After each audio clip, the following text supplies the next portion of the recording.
Cum ați ajuns dumneavoastră să lucrați cu șeful CIA? Voi fi fata care a încercat, dar măcar am încercat. Știți care a fost întrebarea anului 1979?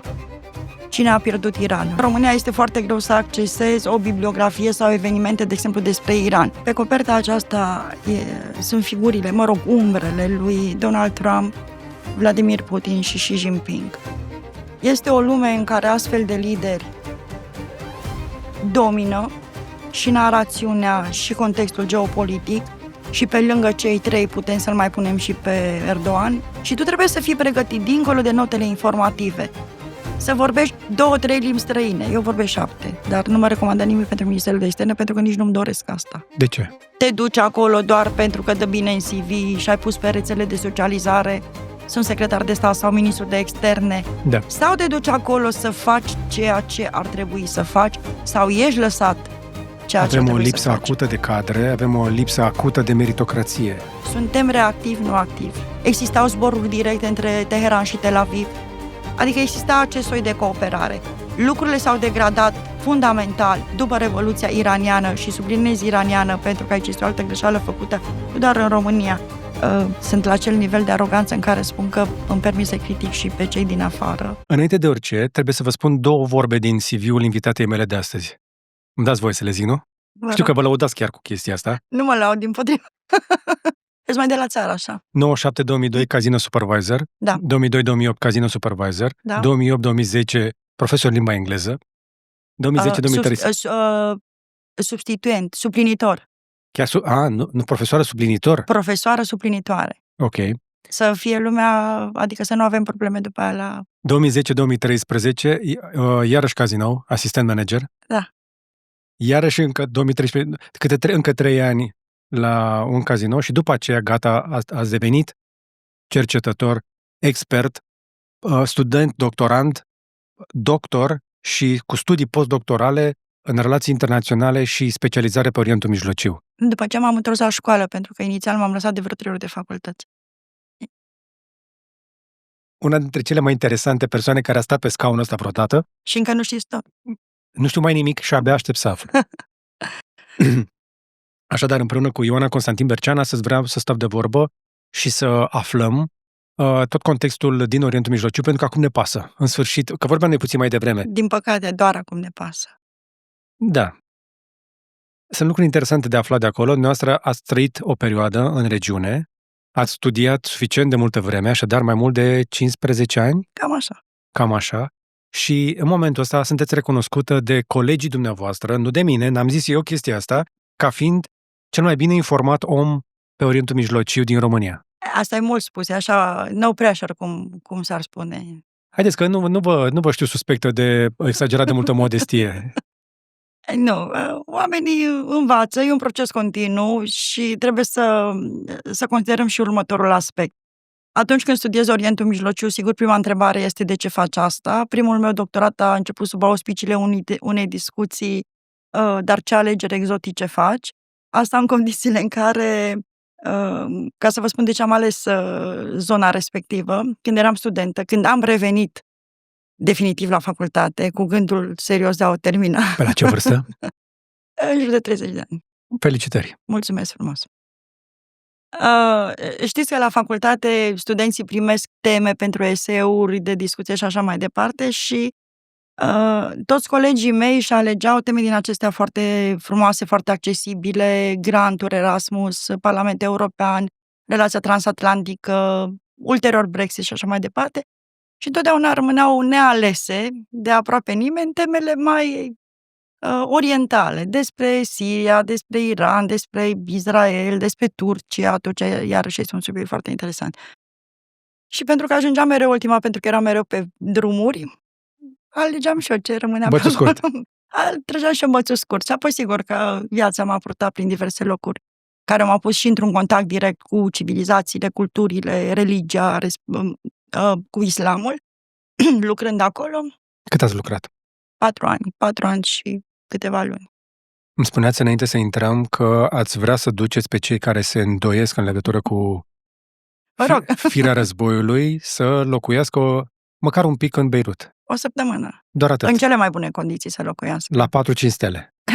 circa 7 stele. De exemplu, în Egipt, în Cairo, este un hotel care are 7 stele. Am locuit acolo o perioadă, eram într-un program, un workshop. Dar ce înseamnă 7 stele? N-am auzit niciodată. Da, nici eu. Am rămas absolut surprinsă. Ce stele sunt alea? De platină, de... Nu știu, era aurii așa, nu din asta despre care se vorbește la noi. Am învățat și la Viena, dar apropo n-am stele. Că Burj Al Arabu era cea mai tare șmecherie cu 6. Păi o fi mai mult, asta avea 7, nu știu, poate e o excentricitate. Mai e pe Valea Oltului o cârciumă. Care are 7 margarete sau cum? Nu, am văzut, la Maramureș am văzut, m-a dus de la Salvamont cineva, zice, fii atent, vrei să vezi o cârciumă cu, nu știu, 7 sau 8 stele, avea multe stele. Hotel Marigold. Așa. Era o chestie foarte sofisticată, într-adevăr, unde venea și familia hașemită din Iordania și Casa Regală Saudită. Da, aveau papucii din aceea fluffy foarte drăguți. Aia mi s-a părut mie senzațional. Știți că de obicei papucii aceia de casă pe care îi primești sau nu în hotel sunt din aceea, ai porți de 2 ori și, mă rog, să faci o gaură. Ăștia nu. Ăștia erau Gucci. Da, nu cred că Gucci, nu, cred că aș merge mai departe, Moncler sau ce. E voie să spunem nume de firme? Ziceți ce vreți dumneavoastră. Suntem pe internet, ne facem de cap. Nu chiar ce vreau, că după aceea cine știe ce înțelegem. Înainte să mergem mai departe, trebuie să spun chestia asta. Conversația noastră este sponsorizată doar de membrii noștri, cei care ne susțin cu abonamentele lor lunare. E momentul potrivit să dați cu like și după aceea decideți dacă vreți să vă abonați, adică să apăsați pe join sau alături-te de desubt. Așa facem noi bani aici, să știți. Păi foarte bine, că dacă vreți să mai vin, că vedeți, trebuie mașină, taxi, o apă. Se scumpește și apa. Apa am filtrat-o, dar mașina am plătit. Deci, vedeți? N-a fost totul vine cu un cost. Eu mă bucur foarte mult că avem astfel de oameni care sunt în stare să vorbească deschis și, din câte știu, și vă descurcați bine, studenții noastre chiar sunt atenți.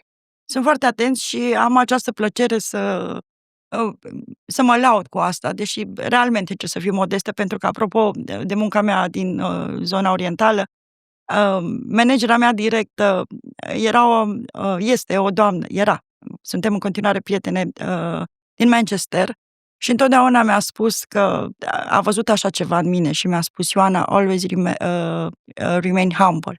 Rămâi umilă cu picioarele pe pământ. Și asta era un sfat și pe care mama mi-l dădea, să nu uite unde ai plecat. Repet, mai de la țară.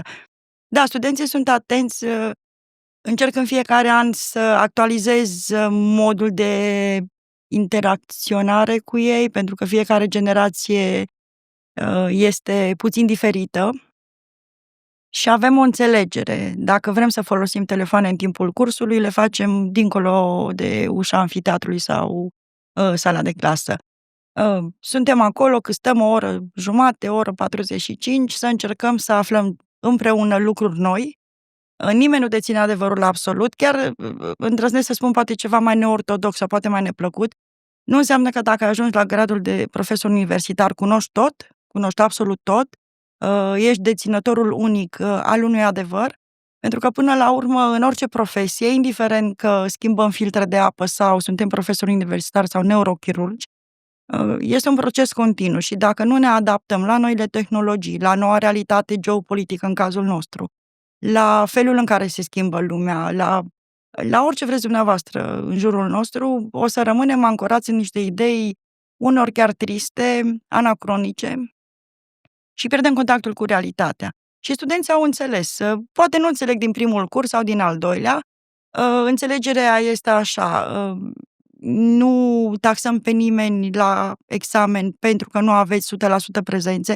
Este și foarte complicat pentru că majoritatea celor de la master au și loc de muncă, familii, adică sigur nu poate să fie absurd să... Ziceți-mi exact unde se întâmplă. Unde? Facultatea de Sociologie la Masterul Studii de Securitate. Și eu țin un curs despre securitate și societate în regiunea Orientului Mijlociu. Și doar că pe parcursul semestrului discutăm diverse lucruri.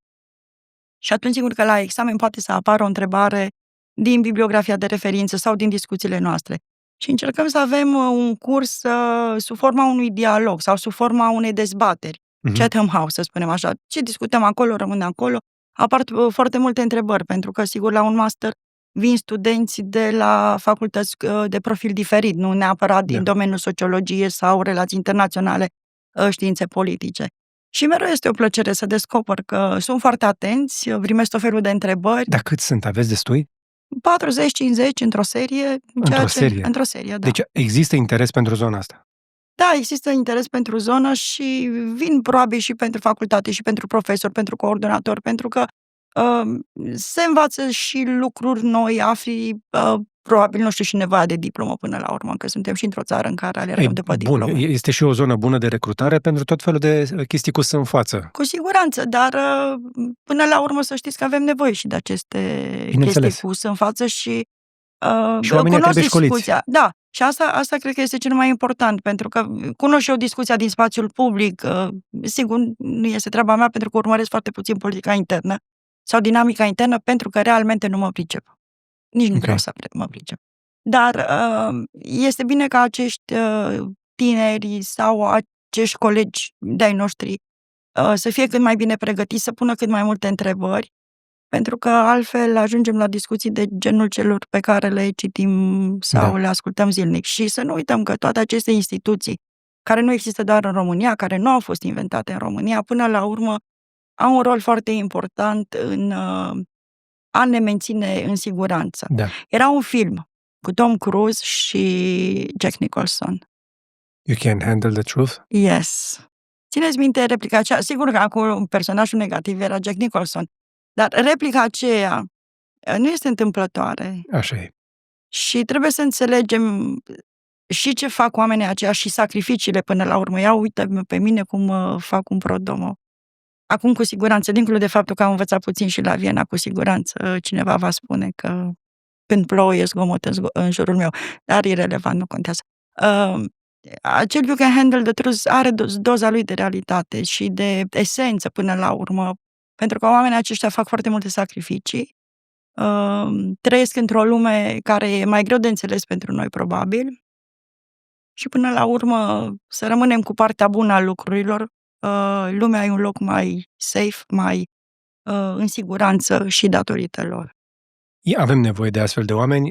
Referința la care făceam apel era o declarație a lui Silviu Predoi într-un interviu, fostul șef de la SIE, care spunea clar că ei recrutează, instituțiile acestea recrutează mai puțin din zona militară, ci mai degrabă din zona facultăților de specialitate, de unde încearcă să atragă talent, oameni inteligenți, motivați, dar nu neapărat șef de promoție sau chestii de genul ăsta, ci doar oameni competenți.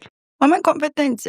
Sigur că noi totdeauna asociem acest concept de șef de promoție cu a fi cel mai bun. Nu este întotdeauna.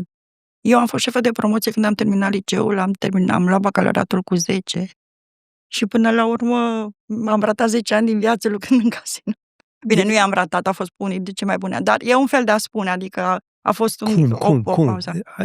Dați-mi în 2 minute o varianta... Varianta scurtă? Să spunem că părinții mei nu au fost directori de bancă.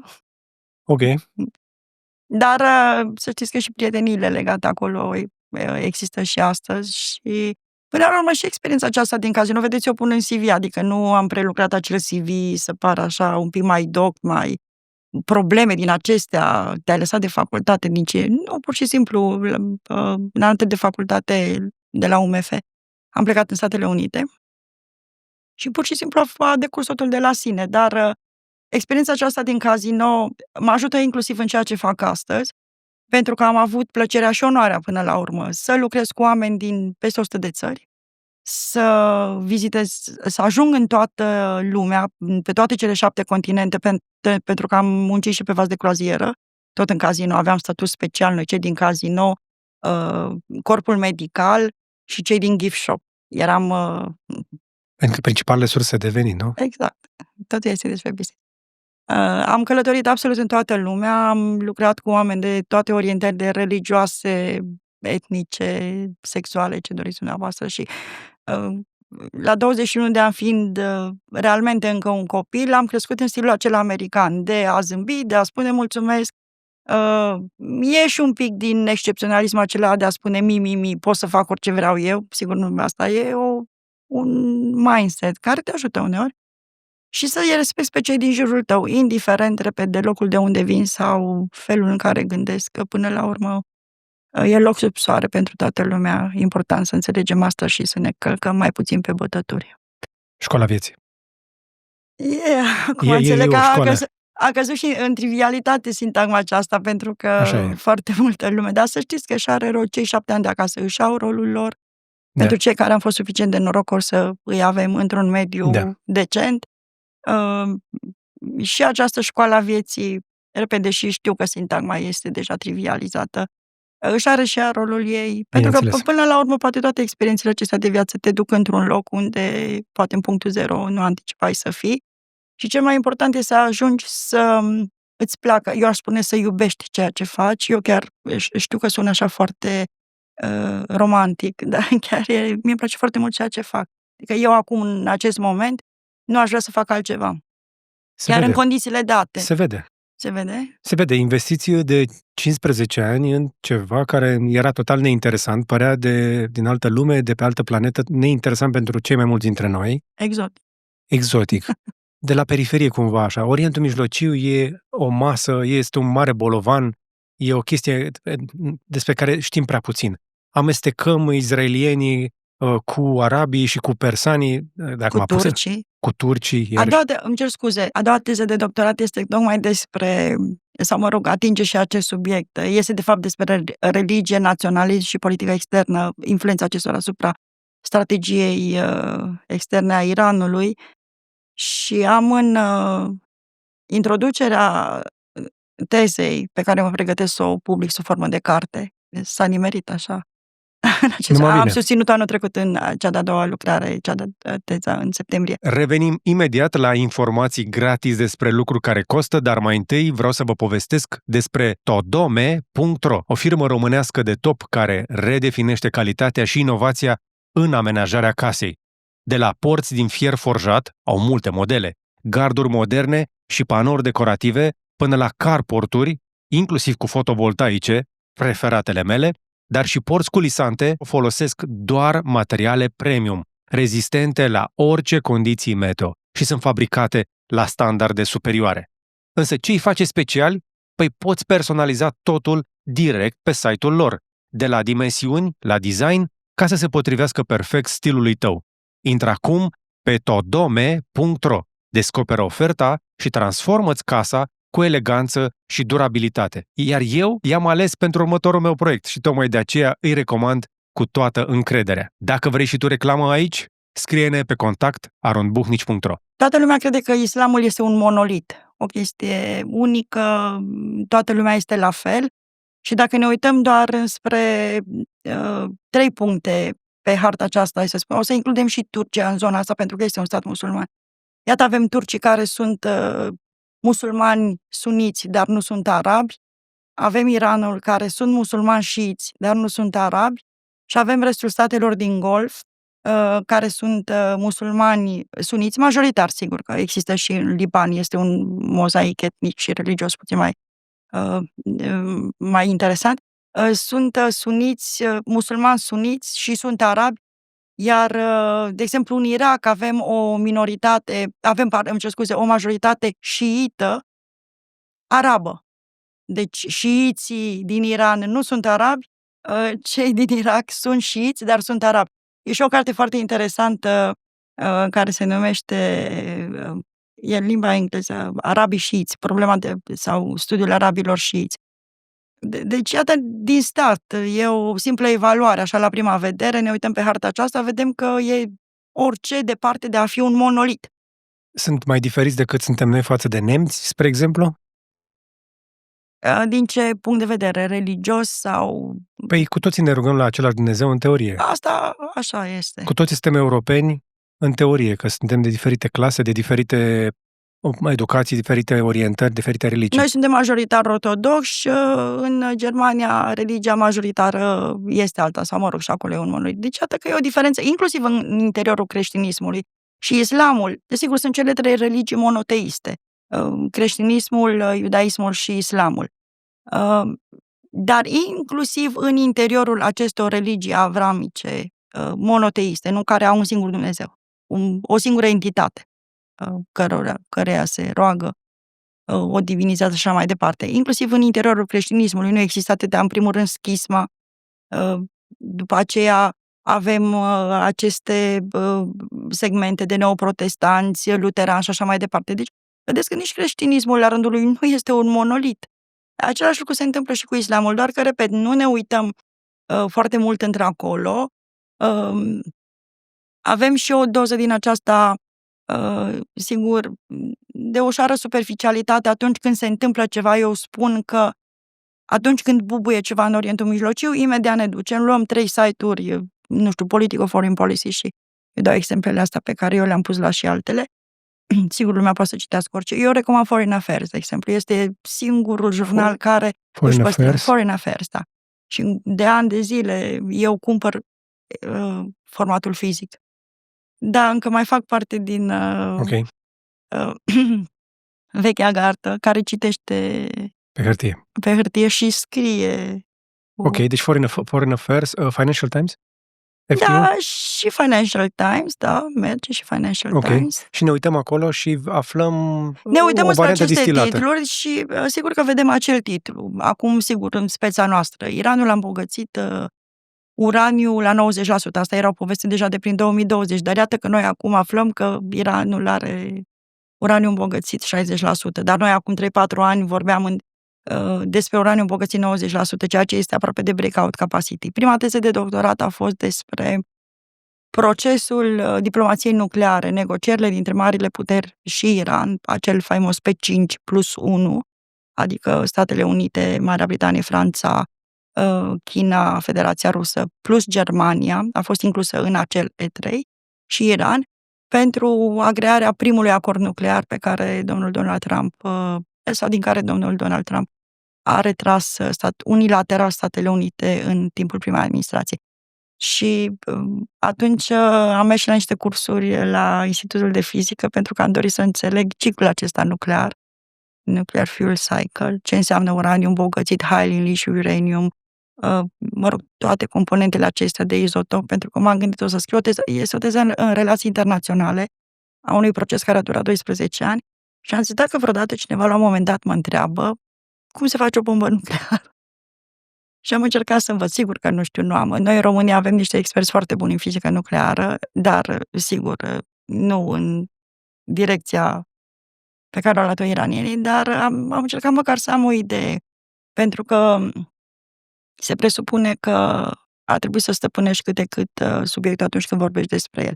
Ei, și în această lucrare am făcut și o sinteză, o analiză de discurs pe o perioadă de 7 ani a unui important număr de publicații, între care era și Financial Times, printre altele, atât din Occident, din presa occidentală, Marea Britanie, Statele Unite și Franța, dar și a presei din Iran.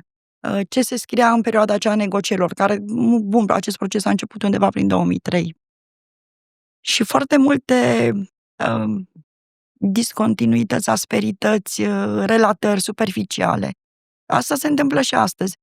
De ce? Pentru că atunci când cineva scrie un articol, pentru că trebuie să predai, să nu știu exact cum funcționează, nu toată lumea are specializarea, pregătirea pe un anume domeniu și atunci probabil un autor scrie pe mai multe teme și este foarte greu de la o zi la alta să intri în anumite detalii. Și de asta spun. Aici vă pot confirma, inclusiv în manualele americane de jurnalism, de pe urma cărora am mai învățat și eu, jurnalistul are 2 responsabilități. Unul, să devină capabil să explice un domeniu despre care nu știe nimic până la sfârșitul zilei. Da? Dacă dimineața nu știe nimic până la sfârșitul zilei, să-l explice măcar. Și 2, să fie pregătit să spună adevărul în limita informațiilor pe care le are. Asta e o chestie pe care o spunea Huntington. Eu sunt foarte mare fan Huntington și cred că este unul dintre, sau chiar cel mai mare sociolog a sfârșitului de secol 20, început de secol 21. Nu mai este printre noi, din păcate. Și, cum spuneți dumneavoastră despre abordarea aceasta din jurnalism, la fel și dânsul explica de ce un cercetător sau un expert sau, putem să-l numim cum vrem, o persoană interesată de un anume subiect, în momentul în care nu l-am ucis. E un țânțar. E un țânțar, da. Simte... E atras de dioxidul de carbon când expirăm. Probabil. În momentul în care este un eveniment în desfășurare, este foarte greu, chiar dacă ești din zona respectivă, să produci o cercetare academică. Pentru că nu ai toate datele. Sigur, cunoști contextul, cunoști pattern-ul, cunoști istoria, poți să faci niște predicții, un forecast. Dar Huntington spunea, în timpul unui eveniment în desfășurare nu poți elabora o cercetare academică. În general, aceste cercetări vin după ce evenimentul s-a încheiat, 1 an, 2 după. Dar ce poți să faci în acel moment? Să emiți o opinie academică, educată, erudită, de bun simț și pe care să poți să o susții factual și cu argumente. Că despre asta e vorba, pentru că până la urmă scopul unui cercetător și cred că și al unui jurnalist este să faci tot ce știi mai bine pentru a te pune până la urmă, știu că sună pompos, în slujba cititorului, a guvernului țării tale și a populației. Dar mai ales adevărului. Dar mai ales adevărului. Asta e efortul pe care îl facem astăzi. Poate vi s-a părut un pic mai lungă introducerea, dar mie mi se pare folositoare ca să înțelegem cu cine stăm de vorbă, de unde vine și de aici intrăm un pic mai adânc în conversație. Aș mai fi adăugat totuși ceva. Mai am o curiozitate. Cum ați ajuns dumneavoastră să lucrați cu șeful CIA? Eu nu am lucrat cu șeful CIA. Eu am...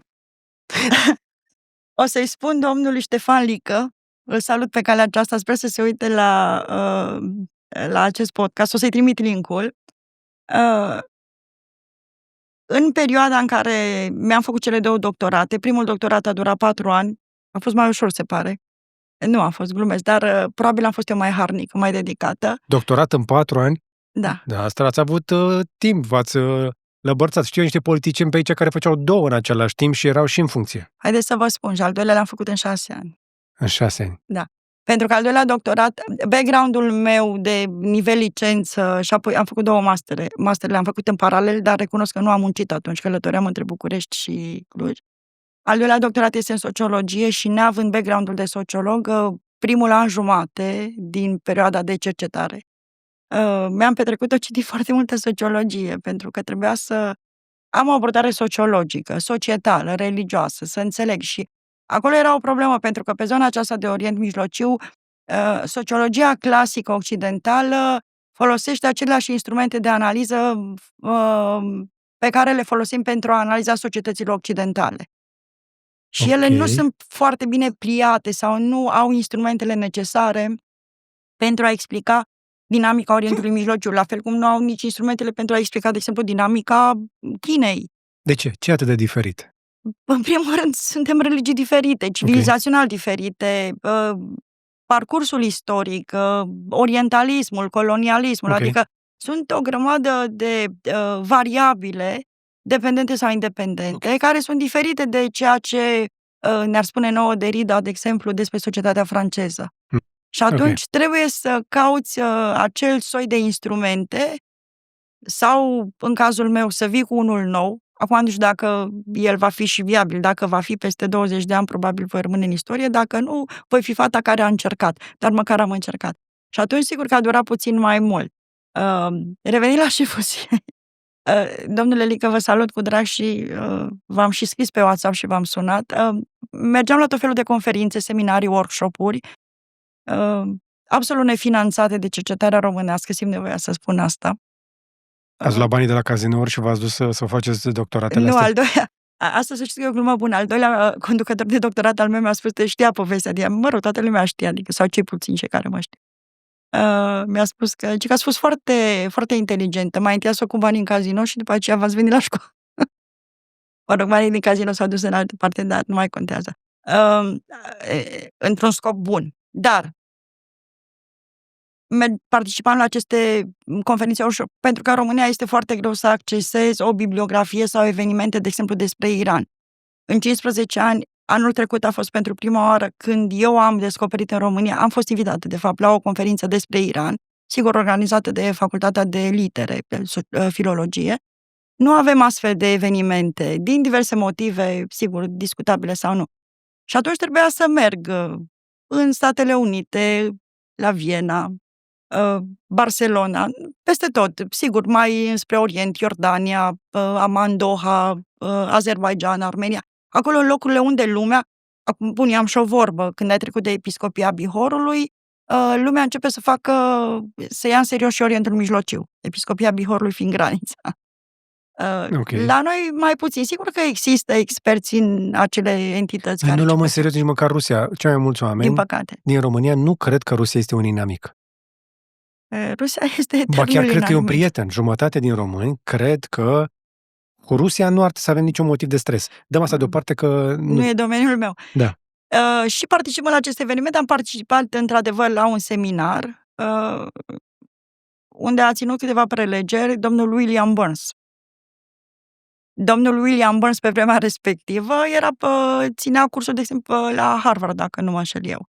Apoi, sigur că a venit administrația Obama. Da, lucrurile astea se întâmplau înainte de administrația Obama, adică William Burns. Sigur, domnia sa a fost o perioadă detașată la Moscova, dacă mi-am amintesc eu bine. Are o istorie este un foarte bun cunoscător al spațiului sovietic.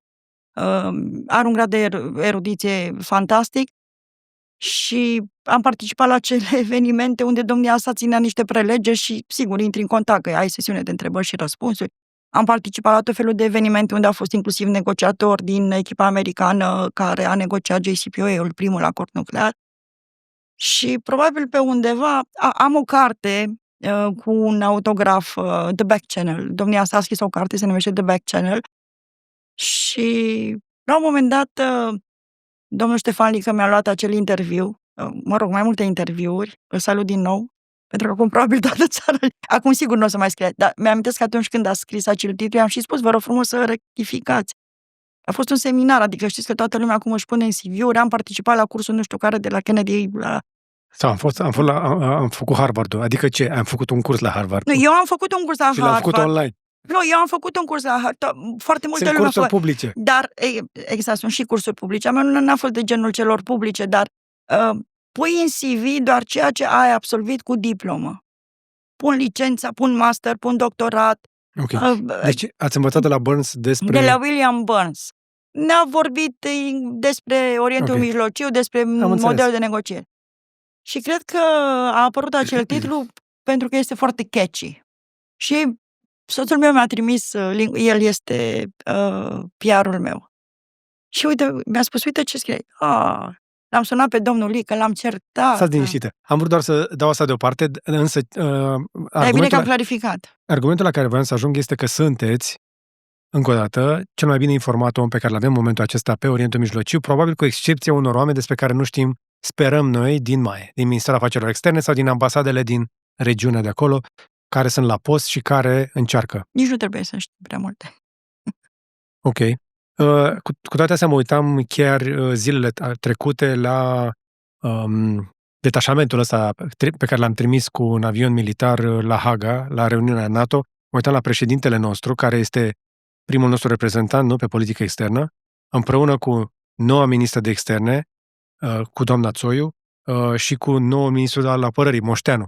Și mă uitam la oamenii ăștia destul de tineri, bine intenționați, ceva experiență prin mediul public, nu bag mâna în foc că știu niciun sfert din ce știți dumneavoastră. Acum nu că ar trebui neapărat să știe, deși la nivelul ăsta de funcție ar trebui, nu? Mai ales în lumea aceasta. În această lume. În ultima copertă din Foreign Affairs apare odată la 2 luni. Și e bine că apare odată la 2 luni pentru că e destul de scumpă. Dar e o investiție foarte bună. Cât costă? Acum s-a făcut parcă 160 de lei. Ok. Sau 140. Soțul meu mi le cumpără. Dar 140 160. Da, e o investiție foarte bună. Așa, ce zice acolo? Deci, coperta din ultimul număr, cel din mai-iunie, Foreign Affairs, pe coperta aceasta sunt figurile, umbrele lui Donald Trump, Vladimir Putin și Xi Jinping. Este o lume în care astfel de lideri domină și narațiunea și contextul geopolitic și pe lângă cei 3 putem să-l mai punem și pe Erdogan. La o scară mult mai mică putem să-l punem sigur și pe Victor Orban, sigur, care este spre final de carieră. Putem să-l punem și pe premierul Israel, Benjamin Netanyahu, un om de stat absolut sigur. Se va scrie despre dânsul, se vor scrie mii de pagini, dar, repet, tot spre sfârșit de carieră. Deci, iată că vedem niște lideri din aceștia destul de seniori care domină lumea. Sigur că astfel de... Nu-i cunosc personal pe niciunul dintre cei menționați de dumneavoastră, dar Sentimentul meu este e convingerea mea că într-o astfel de lume ai nevoie, mai ales în astfel de ministere foarte importante care fac parte și din CSAT, Consiliul Suprem de Apărare al țării, de oameni puternici, nu contează că sunt femei sau bărbați, adică să ne înțelegem de la început, nu am problema că e femeie sau bărbat. Oameni puternici, oameni cu experiență, oameni care ar putea la un moment dat să stea față în față fie cu acești președinți, fie cu miniștrii de externe a acestor state. Imaginați-vă un om care, cu toate bunele intenții, că până la urmă oricine ajunge într-o asemenea funcție ar trebui să aibă cele mai bune intenții, pentru că, ideal vorbind, te duci acolo să-ți servești țara. E atât de simplu. Dar imaginați-vă pe cineva cu experiență puțină sau deloc, cu nu știu ce cursuri, nu cunosc, repet, nici nu m-am uitat, am auzit discuții, nu, asta e, suntem în fața faptului împlinit. Ministrul de externe turc. Am fost plecată recent și am avut o serie de întâlniri. Ne uităm la Hakan Fidan. Repet, nu facem aici, portretizăm ministrul de externe, portretul absolut. Dar tu va trebui să stai de vorbă cu acești oameni la un moment dat. Va trebui să stai de vorbă cu premierul Netanyahu, cu ministrul de externe al Israelului, care nu este un personaj foarte lin, ba dimpotrivă. Va trebui să stai de vorbă cu Rubio. Sau poate cu Lavrov. Să știți că oricât de ciudat ar suna, poate la un moment dat va trebui să stai de vorbă cu Sergei Lavrov. Bun, Sergei Lavrov este instituția în sine, dar până să ajungem la Lavrov, ai securitatea în Marea Neagră. Cu cine vorbești? Cu Turcia. Cine din Ministerul nostru de Externe stă de vorbă? Sigur că... Există experți acolo și, din nou, am mai auzit relatări de genul că se fac note informative care sunt trimise până și la primul ministru și în CSAT și la președinte. Sigur. Am avut însă prim-miniștri care le ignorau pe toate, pentru că erau prea ocupați să-și ia meditații la economie. Nu este... Bun, luăm meditații, citim note informative, dar între a citi o notă informativă și a avea stamina să stai față în față cu aceste personaje, e o diferență. Ce înțeleg eu din ce spuneți dumneavoastră este că noi am descurajat atât de mult timp meritocrația în aceste sisteme ale noastre, în conducerea țării, încât spuneți că nu avem neapărat parteneri de discuție de același nivel cu cei mai mulți reprezentanți ai marilor puteri din regiune. Imaginați-vă pe cineva stând de vorbă nu cu Donald Trump. Bun, dăm mâna, vorbim 5 minute la telefon, e fair enough. Cu J.D. Vance. Când omul vine la München și ne spune că. Și tu trebuie să fii pregătit dincolo de notele informative. Să vorbești 2-3 limbi străine. Eu vorbesc 7, dar nu mă recomandă nimic pentru Ministerul de Externe, pentru că nici nu-mi doresc asta. De ce? Pentru că în domeniul cercetării ai mult mai multă libertate, nu știu, peste 20 și atunci, de ce ne plângem noi de ăștia din ministere dacă nu vreți să faceți acolo? Am aceeași problemă, spre exemplu, și cu domnul Goșu, și cu domnul Fota, și cu domnul Cabat, toți oamenii ăștia deștepți care stau de vorbă. Domnul Fota își dorește să fie acolo. Acum domnul Fota își dorește, trebuie să recunoaștem. Nu înseamnă că nu-și dorește. Deși domnul Cristi Diaconescu a cam pus stăpânire pe poziția, din câte am văzut.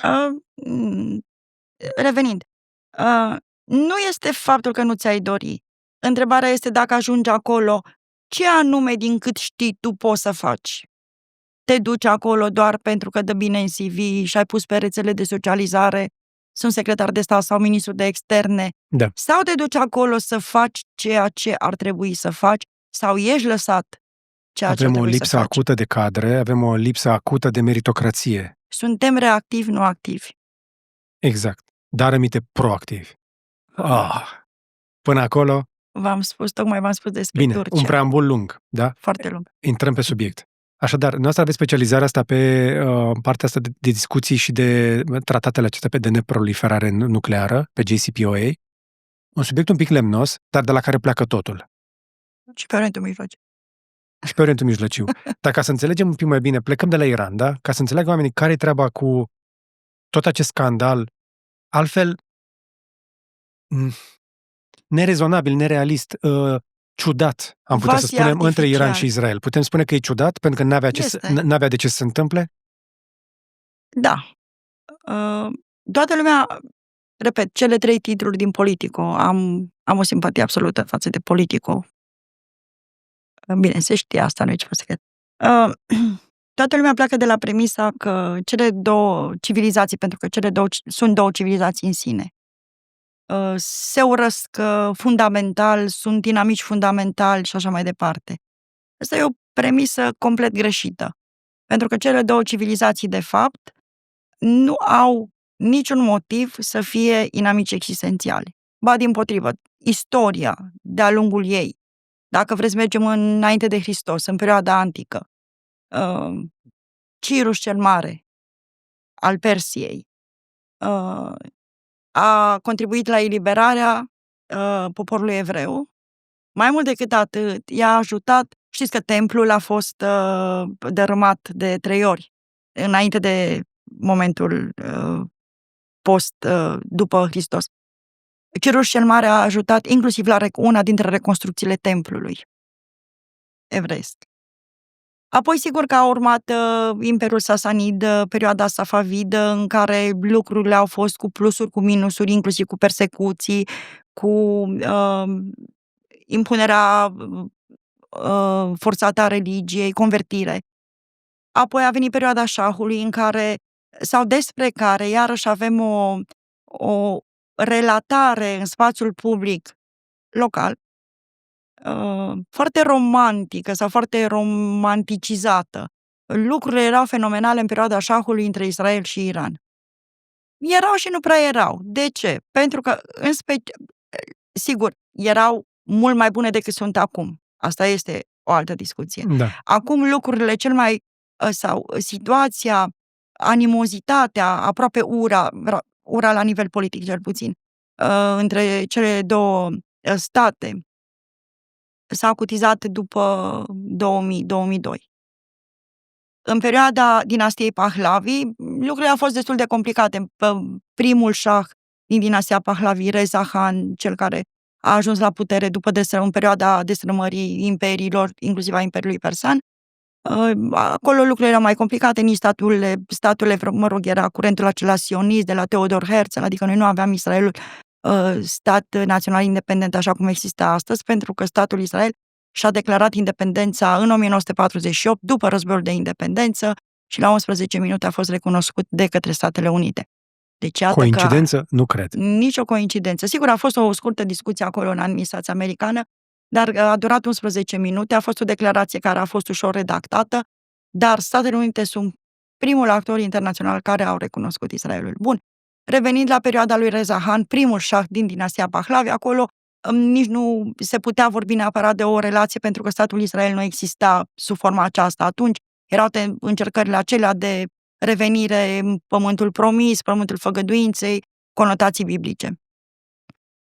În perioada celui de-al doilea șah Pahlavi, Mohamed Reza, lucrurile au fost cu suișuri și coborâșuri, repet, mult mai bune decât sunt acum. Nu au existat astfel de amenințări, cum am văzut cel puțin în perioada președintelui Ahmadinejad, acelea care încep cu moarte, să distrugem construcția celui ceas din Teheran, care anunța, număra orele până când va fi distrus Israelul sau entitatea sionistă, pentru că ei se referă așa.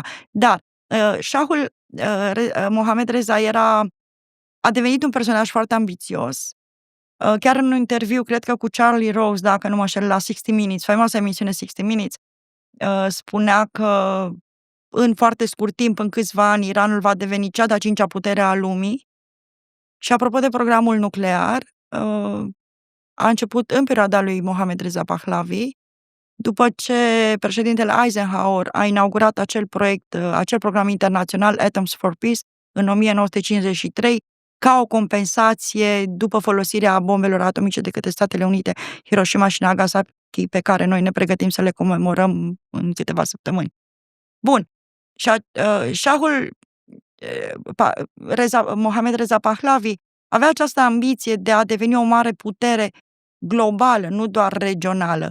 Și avea foarte multe trimiteri înspre Israel. Este competitorul nostru. Vom fi mai buni decât ei. Toate acestea sunt documentate, se găsesc pe YouTube, adică sunt la un click distanță.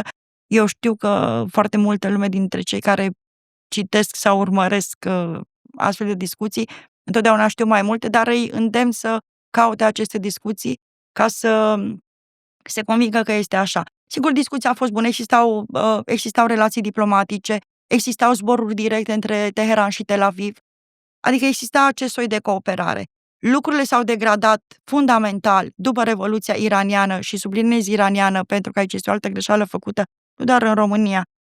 Sunt la acel nivel de aroganță în care spun că îmi permit să critic și pe cei din afară. Ok. Vorbiți de primăvara arabă, nu? Nu primăvara arabă, Revoluția iraniană din 1978-79. Ok. Referința locală este Revoluția Islamică, pentru că, într-adevăr, în urma ei s-a format Republica Islamică Iran, dar ea a fost în sine, pe fond, o revoluție iraniană, populară, pentru că la îndepărtarea șahului Mohammad Reza Pahlavi, dincolo de entități mai puțin cunoscute sau vizibile, au contribuit iranieni din tot spectrul intelectual și politic, de la stânga până la dreapta, intelectual de stânga, intelectual marxiști, intelectual liberal, intelectual iranieni care locuiau în Occident. Adică a fost un grup din acesta foarte eclectic, care și-a dorit ca Mohammad Reza Pahlavi să plece. Și ca să facem un arc peste timp, exact ce s-a întâmplat spre finalul dinastiei Pahlavi, acea ruptură dintre monarhie și popor, societate, noi suntem acum 46 de ani aproape mai târziu, exact în acel moment în care între conducerea de la Teheran, teocrație se numește ea în politică, Conducere religioasă, noi dictatură spunem religioasă. teopolitică, un pic mai elevat, pentru că nu este exclusiv religioasă. Acolo este și o componentă politico-militară chiar foarte puternică. Acea faimoasă IRGC, Garda Revoluționară. Da, dar nu doar ea. De asta spun că este o combinație între religie și politică. Același moment, dacă vreți, putem compara Iranul de acum cu Uniunea Sovietică din anii 88-89. O destructurare din interior. Sigur că războiul acesta, atacurile israeliene și războiul acesta, acum noi suntem într-o pauză de hidratare, spun eu, pentru ei, va grăbi tranziția. Dar să nu fim uimiți dacă nu va fi o tranziție din aceea de genul pe care ne-o dorim noi. Va fi o tranziție, dar nu una din exterior. Pentru că iranienii nu vor accepta niciodată asta. Și dacă noi ne vom duce să le punem noi un conducător, în 3 săptămâni va fi o revoluție acolo. Încă au mai făcut-o. Au mai făcut-o? Iranul. Eu vă întrebasem înainte să vin aici dacă pot să vă aduc niște cărți. Nu le-am adus că erau foarte grele, dar o să vă spun. Michael Exorthy. Britanicii și rușii sunt cei mai buni cunoscători ai Iranului. Deci cele mai bune școli de iranologie. Sigur că în Marea Britanie există un revanșism din acesta profund față de Iran, dar sunt foarte buni cunoscători. Pentru că au foarte mulți fugari, să zicem, din Iran. Au foarte mulți refugiați nu doar politici. Să știți că între Statele Unite și Marea Britanie a fost o luptă din aceasta de la distanță, geopolitică, geostrategică, pentru influența în Iran. Știți care a fost întrebarea anului 1979? Cine a pierdut Iranul în momentul în care s-a făcut tranziția dinspre monarhie înspre Republica Islamică? Atunci Kissinger a pus această faimoasă întrebare. Who lost Iran? Un jurnalist iranian, într-o discuție cu Robin Wright, o jurnalistă americană, foarte bună cunoscătoare a Orientului, mijlociu, s-au apropiat și asta e o discuție. De ce mijlociu și nu apropiat sau de ce apropiat? Același lucru. Dar, revenind la discuție, Robin Wright are în jur de 70 de ani, o recomand. A scris câteva cărți foarte bune despre Orientul Mijlociu, inclusiv despre Iran. Și într-o discuție cu un omolog iranian despre momentul 1979, era exact tema aceasta, cine a pierdut Iranul.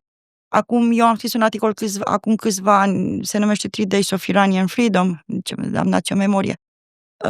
Iranul a fost pierdut în primul rând de iranieni, asta este interpretarea mea. La nivel politic, Iranul a fost pierdut de Occident pentru proastă administrare a situației din teren sau, să spunem, sau datorită din cauza superficialității.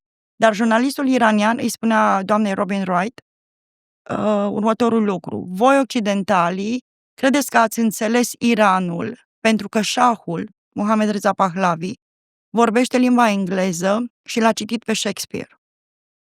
Dar adevărul este că nici Mohammad Reza Pahlavi, nici voi nu ați înțeles Iranul. Și de aceea l-ați pierdut. Și voi, și el. Nici noi nu-l înțelegem prea bine, pentru că pe social media la noi, dacă te uiți, afli că în perioada șahului, Iranul era occidentalizat, femeile purtau fustă pe stradă și aveau părul descoperit. Să știți că l-au și acum. Și Teheranul era încă o capitală foarte, o să folosesc un cuvânt colocvial, mișto. Era un loc mișto de city break, dacă vrei. Chiar am citit o carte despre ce se întâmpla în perioada aia și la momentul trecerii cât de dur s-au schimbat viețile oamenilor și cât de mult trebuiau să-și mascheze obiceiurile, spre exemplu, de noapte, când se duceau la petreceri sau... Merg și acum, să știți. Sau homosexualii care aveau... În Iran există legal, poți să faci treaba aceasta, operație de schimbare de sex. Sigur, după ce treci printr-un proces, dar să știți că există asta, se poate face legal. Pe data, la noi ajung poveștile alea cu poliția moralității. Există și poliția moralității, dar acum are atribuții mai restrânse și apropo de hijab, după incidentele, în special după moartea tinerei Mahsa Amini, și ne amintim că după moartea fostului președinte Ebrahim Raisi a câștigat Pezeshkian, care este mai moderat. Trebuie să ne uităm un pic mai larg în acest context, să vedem ce s-a întâmplat și în Iran în ultimii ani. Președintele Pezeshkian a cerut Parlamentului iranian, mai ales, să relaxeze această lege. E o reacție la presiunea populației care s-a săturat de poliția moralității și de dictatura asta religioasă. Au luat efectiv liderii religioși piciorul de pe gâtul iranienilor sau este pur și simplu o recalibrare naturală a Iranului? Cred că sunt mai multe variabile aici. Să înțelegem unde suntem. Principalul scop al regimului de la Teheran este supraviețuirea. Asta trebuie să punem și în context ce ar fi făcut cu bomba nucleară. Supraviețuire pentru ce scop? Supraviețuirea la putere, pur și simplu. Nu eliminarea Israelului și a Statelor Unite? E o discuție. Că ei asta declară în fiecare zi. Nu declară în fiecare zi asta. Mă uit pe contul de X al lui Khamenei, în fiecare zi zice ceva de Israel, dar nu de Israel, de sioniști. Sioniști, da. Dar să ne imaginăm și sigur că un Iran înarmat nuclear este o amenințare pentru Israel? Absolut da. Ar fi mers până la capăt, putem decât să facem istorie contrafactuală, pentru că nu vom afla niciodată, pentru că Iranul nu-și va face armă nucleară. Dar... Aș mai adăuga o chestie aici. Până la proba contrarie, Iranul dezescaladează primul în ultima perioadă. Da. Întotdeauna, dacă vă uitați un pic în istorie, a făcut-o. Întotdeauna a făcut-o. Și am mai făcut-o și în ultimii ani. Și asta nu înseamnă că vrea să supraviețuiască? Ba da. E o chestie logică. Pentru uitați-vă Iranul la Vladimir. Nu e atât de puternic pe cât pare. Iranul... E o țară mare, plină de resurse, dar nu este puternică. Haideți să ne uităm. Nu puternică în termenii în care noi am spune că ar putea să cucerească în Orientul Mijlociu. Cu siguranță nu. Nu puternică în sensul în care ar lupta cu tot în Occidentul și ar câștiga. Evident că nu. Nu, lupta lor pur și simplu nu are destulă cauză, nu are destulă energie. Ba dimpotrivă. A lupta religioasă, a teocrației. Exact. Asta cu siguranță. Și niciodată nu a avut. Pentru că, revin la cea de-a doua lucrare de doctorat, o să fie și o carte, sper, anul acesta. Noi trebuie să ne uităm și să-mi amintiți să vă spun ceva despre perioada șahului, apropo. Trebuie spus și asta. Leguma preferată în Iran este ceapa. Știți de ce? Un sociolog faimos s-a gândit, a făcut o descriere romantică ale relației dintre ceapă și poporul iranian. Haideți să spunem sentimentul identitar. În Iran întotdeauna a existat această luptă identitară între național-naționalist, Iran-persan, Iran-șiism. Pentru că iranienii nu au fost de la începuturile, sau persanii, de la începutul existenței lor, noi credităm cu 3-5 mii de ani, o civilizație între 3-5 mii de ani, noi, cei mai zgârciți, ei se creditează cu o istorie de 7.000 de ani. 3.000 de ani să fie totuși este foarte mult. Leagănul civilizației este totuși acolo, nu? O ceapă. Cred că toți cei care ne ascultă la un moment dat au ținut în mână o ceapă sau au tăiat o ceapă. Dacă nu, putem încerca să facem asta împreună. Miezul acela al cepei, nu? Nucleul dur. Acela este cultura persană, care vine din urmă cu 3.000 de ani. Și după aceea știți, când desfacem ceapa, sunt toate acele straturi. Ei, toate acele straturi sunt religie, identitate națională persană, identitate iraniană, identitate religioasă, resurgență națională există. Acoperă cea mai importantă componentă identitară iraniană, și anume cultura. Iranul este un popor revoluționar. Revenind la perioada șahului, primul șah, Reza Khan. Când Reza Khan a preluat puterea, pentru că a preluat-o în condițiile respective când se întâmpla și tranziția dinspre Imperiul Otoman înspre Republica Turcă, Mustafa Kemal Atatürk, Reza Khan se uita înspre Mustafa Kemal Atatürk ce făcea în Turcia, secularizarea Turciei. Țineți minte, jos barba, Coranul deoparte, ne secularizăm după model occidental. Același lucru s-a întâmplat și în Iran. Noi ne uităm acum, fac această comparație cu Turcia pentru că studiul meu de caz din lucrare, comparația aceasta pentru a demonstra că Iranul nu este un monolit, este între Arabia Saudită, Iran și Turcia. Sunt 3 state musulmane. Atât de diferite. Atât de diferite.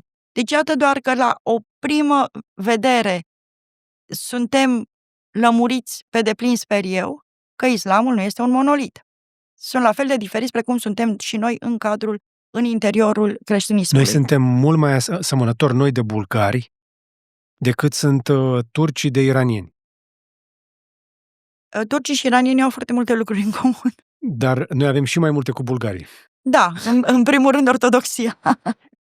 Până și bagajul genetic. Îi pui un bulgar lângă un român și dacă nu vorbesc, e greu să-ți dai seama care e care. Care e bulgar și care e român. Exact.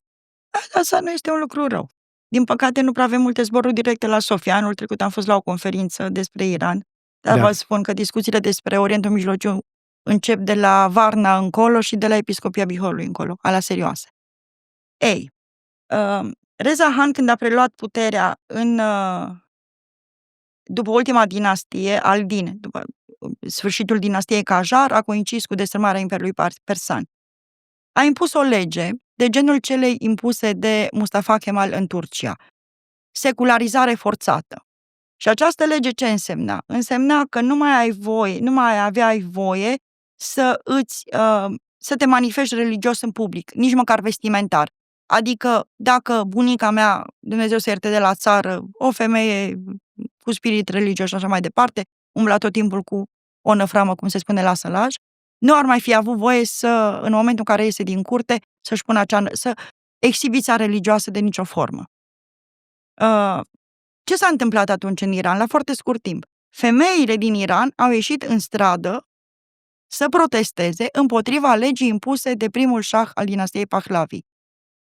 Vedeți că impunerea aceasta forțată a unui cod vestimentar sau impunerea forțată, coerciția, inclusiv la renunțarea exhibiției religioase a modului de a purta capul acoperit, nu funcționează. Nu a funcționat niciodată în Iran, nici în alte regiuni cred că nu funcționează. De ce a funcționat în Turcia?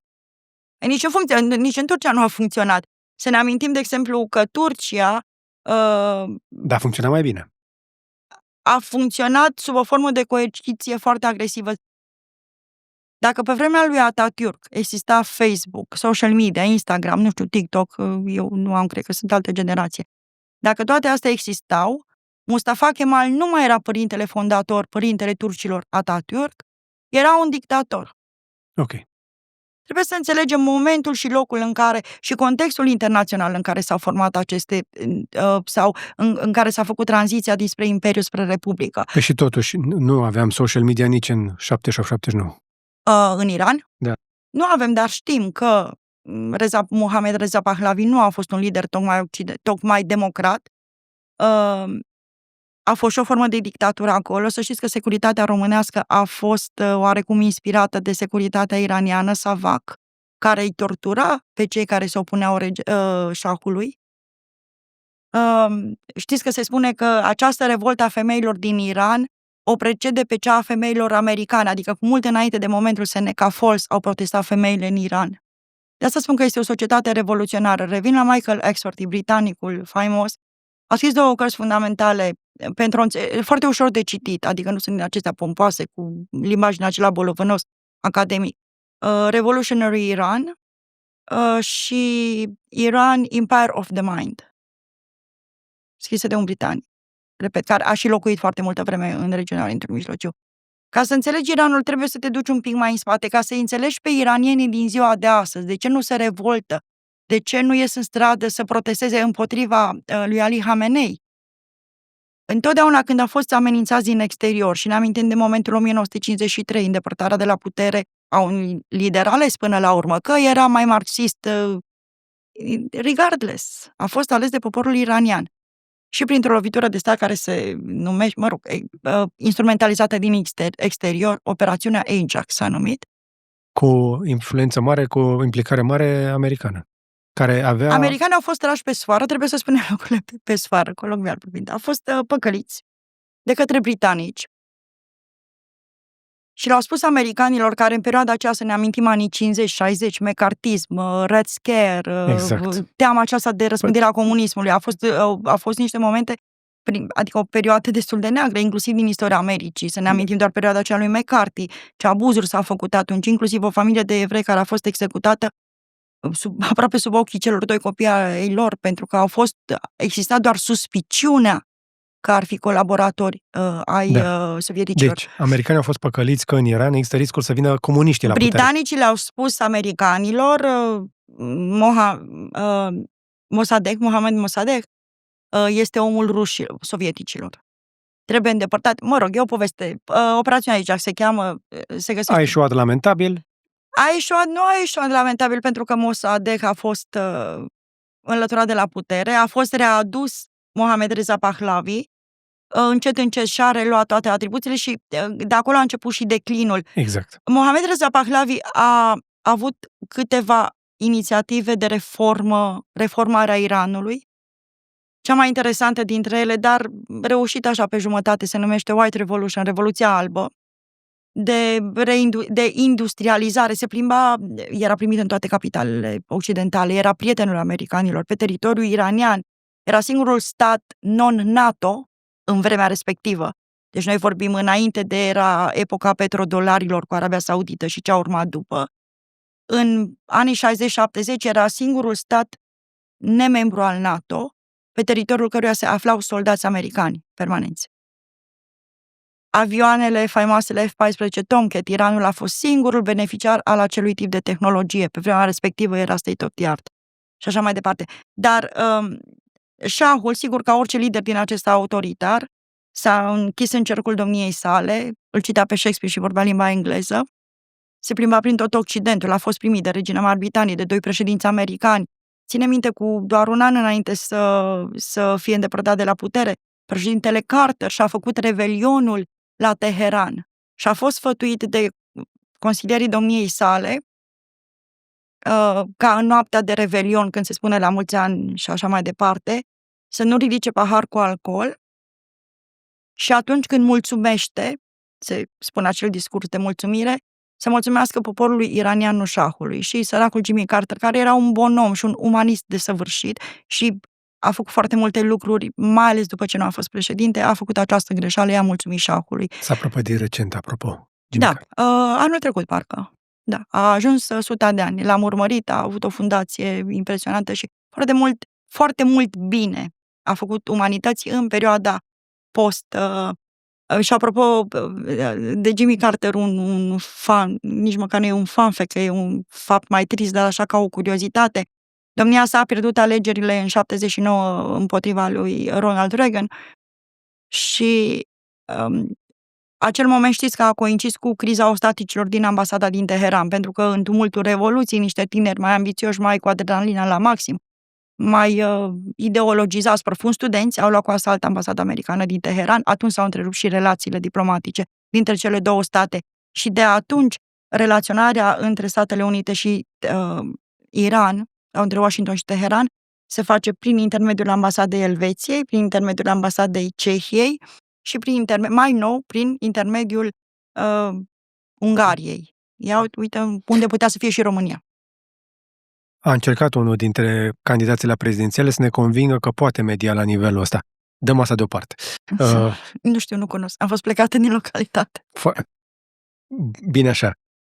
Dar spuneți că Jimmy Carter la miezul nopții a mulțumit poporului iranian? Nu, a mulțumit șahului și asta a fost o greșeală strategică. Ok. Pentru că această mândrie iraniană a fost profund jignită. De ce? Pentru că șahul deja începea să fie asociat cu corupția, cu tortura prizonierilor politici și spuneam mai devreme că acel moment de ruptură dintre societate și șah este prezentă și acum între conducerea de la Teheran și populație. Deci este aproape un pattern. Sigur, specificul conducerii este puțin diferit. Ce s-a întâmplat atunci? Asta începusem să vă spun doar. Jimmy Carter a pierdut alegerile și știți că ei fac drumul acela de la Casa Albă până în locul acela unde se face învestirea noului președinte, Capitoliu, învestirea noului președinte.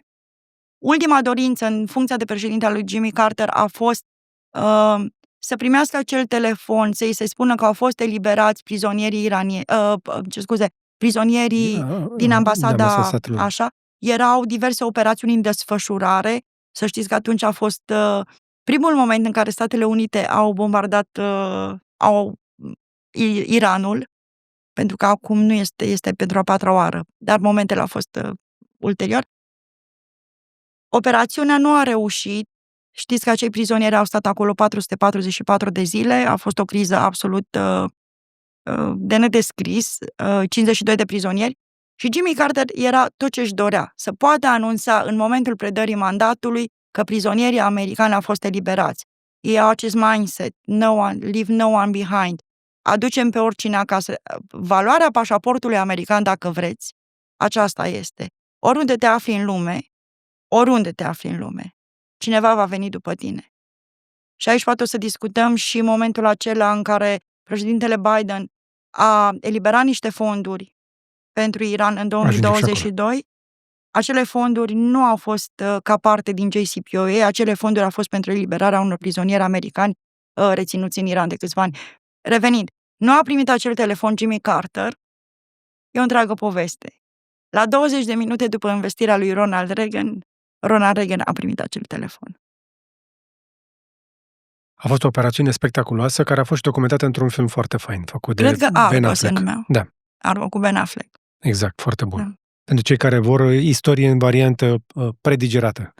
Și scurt, așa, dar filmul este destul de accurate. Adică, este. Affleck e un regizor bun. Da, și filmul e bine lucrat. Este bine lucrat, dar sunt și cărți scrise. Ce vreți să ne spuneți, ca să rezumăm, să înțelegem bucata asta de istorie în apropiem de prezent, este că în momentul acesta regimul de la Teheran este într-o situație similară, într-un mod paradoxal, cu cea a șahului, care s-a degradat la putere. Eu am o teorie personală.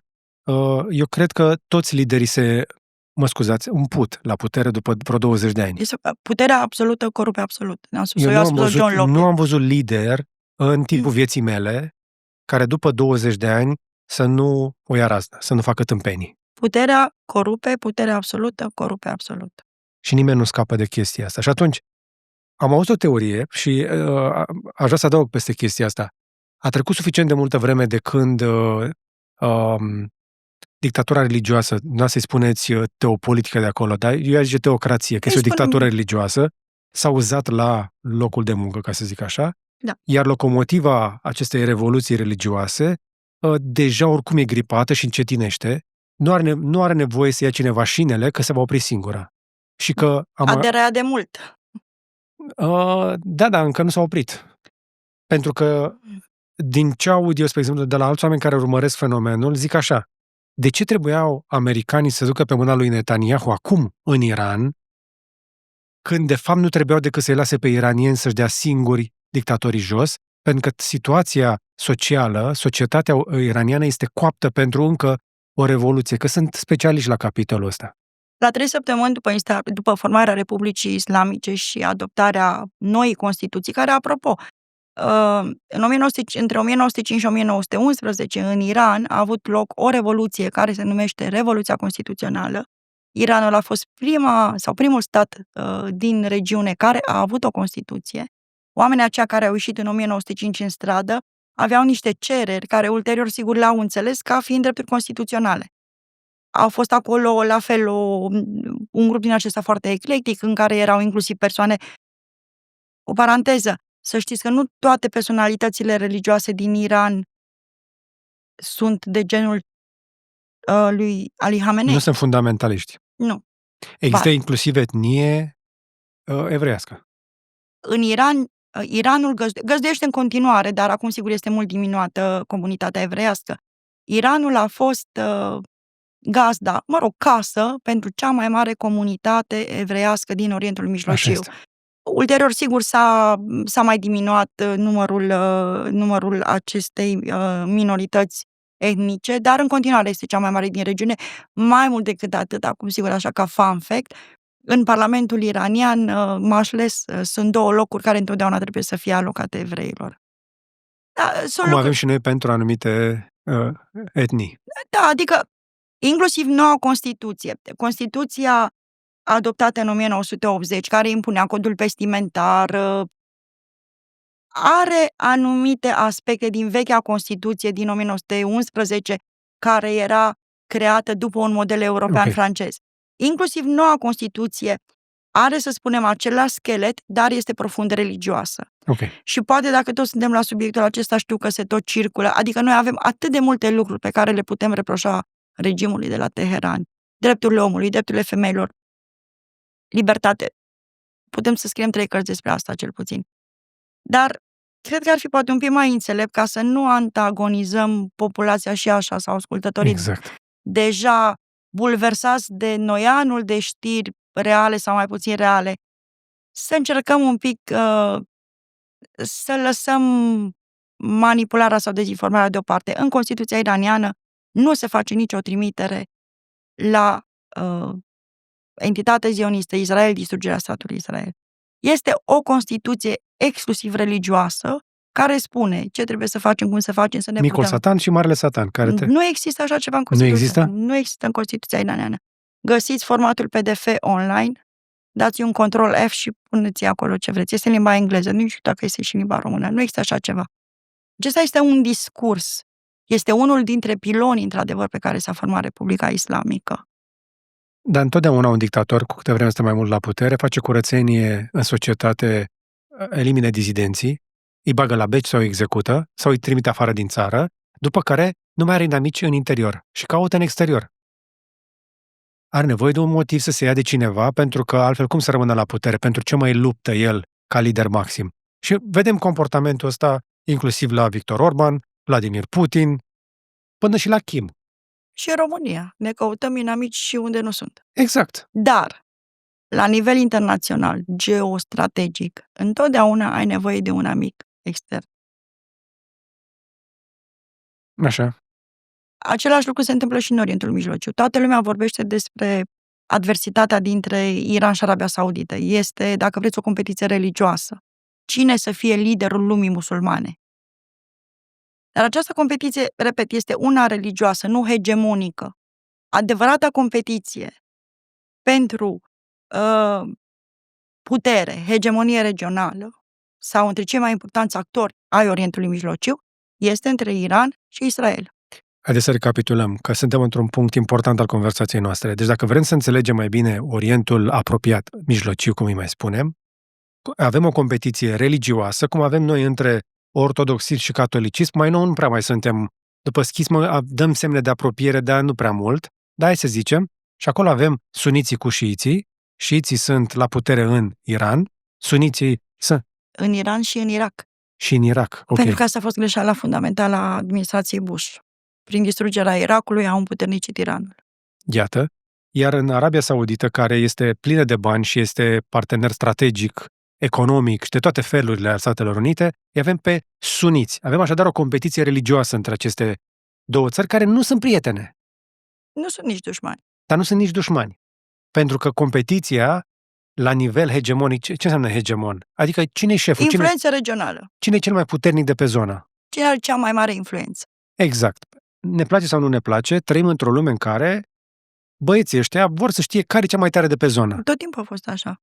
Adică asta nu este doar o chestiune care s-a întâmplat după Vestfalia sau după războaiele mondiale. Tot timpul, dacă ne uităm în istorie, putem să mergem până unde dorim noi. Tot timpul a fost o luptă între clanuri, între triburi. De ce se luptau? Pentru supremație, pentru a deține controlul asupra unei regiuni, asupra unui sat. Da. Nu e o chestie nouă, nu s-a inventat ieri alaltă ieri. la nivel planetar, dacă e să dăm un pic zoom Cele out. două blocuri, în timpul războiului rece. Da. Astăzi, în 2025, avem Statele Unite pe de-o parte, cu China, care este o necunoscută atât de mare, despre care nici nu știu cu cine aș putea să deschid o Vă spun conversație. eu cu cine. Abia aștept, pentru că aia se pregătește, aia e la încălzire, este acolo, este pe banca de rezerve, vine tare. Se mai ridică și India din partea cealaltă, din nou, mai în spatele Chinei, o să rezolvăm mai încolo, așa. Îi mai avem pe ruși un imperiu târziu care mai dă niște semne, mai zvâgnește un pic de putere, care vrea să fie hegemon și el, că despre asta vorbim. Tot timpul va exista chestiunea asta. Să știți că, de exemplu, britanicii suferă foarte mult că nu pot să mai facă asta. Vedeți că resurecția sau resurgența aceasta imperială există peste tot, în interiorul tuturor fostelor imperii, mari sau mai mici, Dar trebuie să Turcia. apreciem totuși că, până la urmă, familia imperială, regală a Marii Britanii a redus acest comportament, ba chiar s-a dus în fostele colonii și a cerut scuze, s-a retras din acest comportament imperial, pentru că a afectat inclusiv zona de Orient.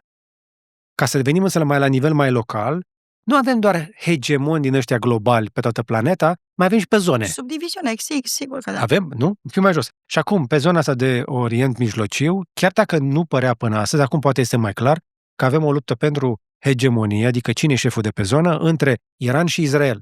Care Israel, eu nu cred că are doar ambiții pe Orientul Mijlociu, dar asta e altă discuție. Israelul are și un anume soi de dependență față de Statele Unite. Știu că nu este foarte popular ceea ce spun eu, dar să ne uităm inclusiv în contextul acesta în care noi suntem acum. Această operațiune Rising Lion, conotații biblice, dacă ne uităm puțin și în biografia domnului Netanyahu, există și un documentar foarte bun, cred că pe PBS, Public Broadcast, Stația publică din Statele Unite. Din Statele Unite, despre viața domniei sale. Aproape de la început, domnia sa și-a asumat, poate la început doar pentru o narațiune politică, pentru a câștiga alegerile în 1996, pe care, apropo, era aproape să le piardă, și doar un atac terorist al faimosului autobuz 18, care a mai fost folosit pentru o serie de atacuri teroriste, au schimbat balanța procentuală în favoarea domniei sale. Acest rol mesianic, poate la început era o narațiune politică, apoi cei din jurul domniei sale spun că a ajuns să creadă în el. Adică domnia sa crede și transmite aceasta publicului și toată cariera politică a domniei sale, care, iată, este și dânsul la conducere din 1900, în funcția de prim-ministru, cu puteri sporite, pentru că cunoaștem rolul... Nu este Republică Prezidențială. Exact. Din 1996 până în 2005 sunt 19 ani, cu mici sincope, Benjamin Netanyahu a fost prim-ministrul Israelului.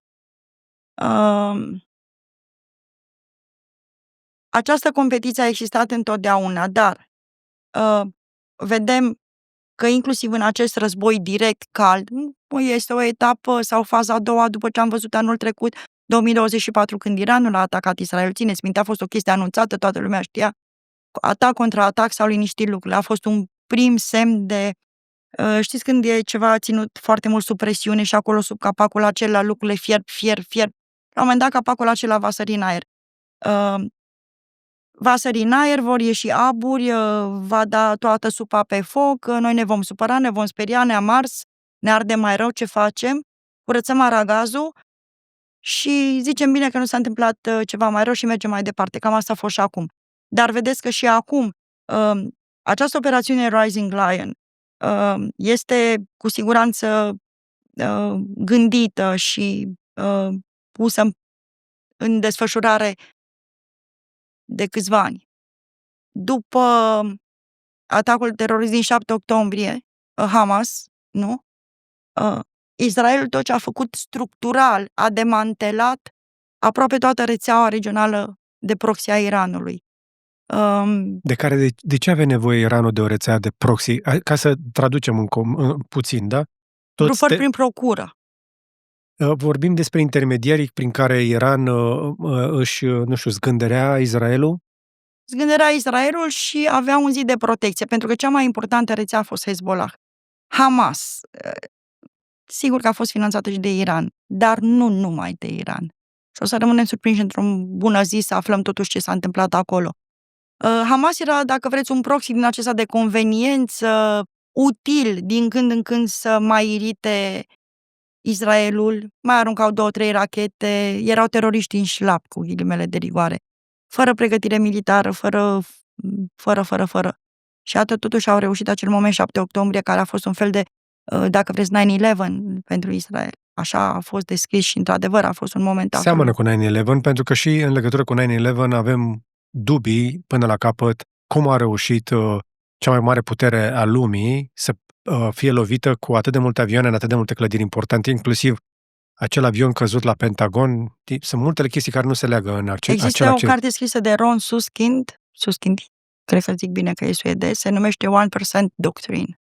Și asta e foarte bună de citit pentru a înțelege. Bun, pe lângă Looming Tower, Ali Soufan, fostul agent FBI care a descoperit din timp ceea ce ar urma să se întâmple. În Statele Unite a fost, de fapt, vorba despre o lipsă de comunicare sau o fractură în comunicarea între instituțiile de forță, între instituțiile de inteligență, FBI, Comunitatea de Inteligență, NSA, CIA și așa mai departe. La fel în Israel. Am văzut declarații ale femeilor ălora care stăteau la monitorizare, care aveau informații, le-au trimis mai departe și au fost ignorate. Adică poate fi și o chestie, nu o să vă vină să credeți, ca Israelul să fi fost atacat cu atât de mult succes de Hamas din cauza de misoginism. Că erau fetele de la cercetare acolo care au găsit niște chestii, au anunțat pe șefii aia și ei erau preocupați cu alte lucruri și nu le-au băgat în seama. Mă, lăsați-ne pe noi cu astea. Știți mai bine, avem noi informații. Știți care e culmea răzbunării? Ghilimele de rigoare. Repet, eu sunt ardelean, că sunt foarte pacifistă. Osama Bin Laden a fost capturat în urma muncii și a cercetării și a inteligențului oferit de o doamnă blondă de la CIA. Da, am văzut filmul. E și o carte, e și documentar. E și o carte. Bun. Dar asta e karma. Care și Osama Bin Laden a fost finanțat și antrenat de Osama Bin Laden, bun, dar asta e o poveste foarte cunoscută. Da. În 1979 s-au întâmplat 4 evenimente foarte importante. Și acele evenimente din 1979 au reverberații până în ziua de azi. Și sunt importante, dacă vrem să înțelegem ce s-a întâmplat atunci, s-a întâmplat azi. A fost Revoluția Iraniană, schimbarea regimului, semnarea tratatului de pace dintre Israel și Egipt. Este primul stat arab care a recunoscut oficial, s-a semnat un tratat, repet, tratatul având obligațiuni legale, legally binding, adică nu un acord, nu un memorandum, că tot se vorbește de memorandumul de la Budapesta. Memorandumul de la Budapesta a fost o bucată de hârtie pe care și ucrainenii au semnat-o știind că nu are nicio valoare. Asta e altă discuție.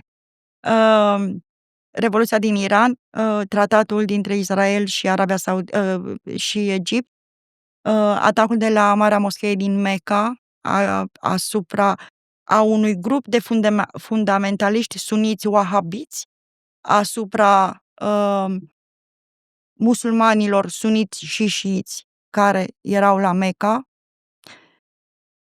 și marea criză, una dintre marile crize ale petrolului. Bun, sau mai fost și altele, dar asta au fost. Bun, și puțin timp mai târziu a venit invazia URSS-ului în Afganistan. Deci astea au fost momente care sunt definitorii și pentru ceea ce se întâmplă astăzi. Ce vedem noi astăzi, de exemplu, vedeți că Israelul, de exemplu, inclusiv la 2 ani și jumătate după atacul terorist din octombrie 2023, se luptă încă cu Hamas în Gaza. Într-o confruntare directă cu Iranul, chiar dacă ea se ține la distanță, pentru că una fizică este mai greu de purtat, avem o distanță în linie dreaptă de 2000 de kilometri, acum sigur toată lumea știe. E ca și cum ne-am luptat noi cu germanii. Ceva de genul. Și să vă gândiți că Iranul are și un relief foarte favorabil. Spun, să ne înțelegem, în Statele Unite, la Pentagon, există vreo 10-15 scenarii de luptă, de război cu Iranul. Niciodată niciunul nu a fost pus în practică. Americanii spun, generali americani, aceia care au fost în război, repet, acolo sunt generali, mai puțin decât soldații și aceia chiar au văzut războiul. Spre deosebire de țara noastră, unde avem mai mulți generali așa decât așa. Generalii americani spun, we do deserts, not mountains. De aceea, Irakul a fost mult mai ușor de cucerit și de controlat decât Afganistanul, de exemplu. Ori în Iran, iarăși, avem niște lanțuri muntoase care sunt un adevărat zid natural. Israelul, într-o luptă directă și de lungă durată, protracted war, attrition war, război prelungit, cum vedem în Ucraina, nu poate face singur Iranului, chiar dacă Israelul este superior tehnologic, inteligent și așa mai departe. Vedem că această operațiune, Rising Lion, a fost plănuită cu mult timp înainte și a avut oameni în teren și diverse operațiuni din acestea undercover și tot felul de lucruri prin care au reușit să anihileze antiaeriana și așa mai departe. Încă o dată, ani de zile in the making, pregătire de ani de zile. Nu poți obține impactul pe care l-au avut izraelienii în Iran dacă nu te pregătești ani de zile pentru așa ceva. Pe asta spuneam că a fost elementul surpriză. Ați văzut că prima reacție a Iranului după primul atac al Israelului a fost lansarea 100 de drone care au fost doborâte deasupra Siriei de către americani. Nici măcar nu au trecut de Siria. M-ați întrebat despre aceste grupări prin procură sau rețeaua aceasta regională a Iranului. Hezbollah este cea mai importantă. Bun, și Houthi. Houthi au deja aproape o independență în decizii, în acțiuni. Sigur că au primit finanțare și așa mai departe, inclusiv din partea Iranului. Houthi sunt cei din Yemen, de care ați auzit în ultima perioadă că tot țineau în șah... Dintr-o jumătate de Yemen, pentru că noi avem un război civil în Yemen deja de foarte mulți ani. Și foarte sângeros. Foarte sângeros. Cu o cifră lansată de cei de la Organizația Națiunilor Unite pentru Drepturile Copilului. 1 milion de copii au murit fie în urma... Da. Eu am văzut niște povești de acolo halucinante în care copiii spun că nu ies afară să se joace când e cerul senin. Că atunci umblă dronele. Da. Este aproape similar cu ceea ce s-a întâmplat, dacă vreți, la începutul anilor 90 în Somalia. Da, e ceva foarte rău. Așadar, îi ai și pe cei din Houthi. Hezbollah era cel mai important. Hezbollah în Liban devenise stat în stat. Hezbollah a fost într-adevăr înființat cu ajutorul sau de către Iran. La începutul anilor 1980, mastermind-ul din spatele Hezbollah a fost un localnic libanez, Ahmed Munieh, dar adevăratul mastermind și strategic a fost Qasem Soleimani. Hamas nu este invenția iraniană, Hamas a fost un instrument pe care Iranul l-a folosit pentru a irita Israelul din când în când. Da. Hamas a primit foarte multe sponsorizări regionale. Inclusiv de la Uniunea Europeană a reușit să sifoneze foarte mulți bani, banii aceia pentru canalizare în Bun, asta Palestina. nici mai spun. Spun sunt că atunci... 100 de milioane numai de acolo. Mai sunt. Qatar, fonduri europene și mai ales qatarezii. Arabia Saudită. Dar ce a făcut Hezbollahul dintr-o țară absolut superbă? N-a făcut Hezbollah doar. A făcut doar Hezbollah. Dar Libanul este o țară falimentară în momentul ăsta din cauza, în primul rând, din cauza acestui Hezbollah, finanțat de iranieni. Deci, este axa răului acolo? Este sursa nenorocirilor din Orientul Mijlociu, Iranul? Este unul dintre actorii cu influență malignă. Și atunci nu trebuie cumva să rezolvăm o dată cu nenorocirea asta, pentru că uite ce nenorociri fac. Au grupări proxy care fac atacuri teroriste, distrug țări din interior, cum au făcut Perla Orientului, bun, dar acolo a venit Perla Levantului, Libanul. Eu vă înțeleg, dar trebuie să înțelegem ce s-a întâmplat și în Liban și cum s-a ajuns la Hezbollah. Hezbollah a fost o consecință a unui război civil de 15 ani, a unui Liban care periodic a și fost ocupat o perioadă de Israel, înainte de apariția Hezbollah. Noi am avut un război civil în Liban, lucrurile nu sunt întâmplătoare.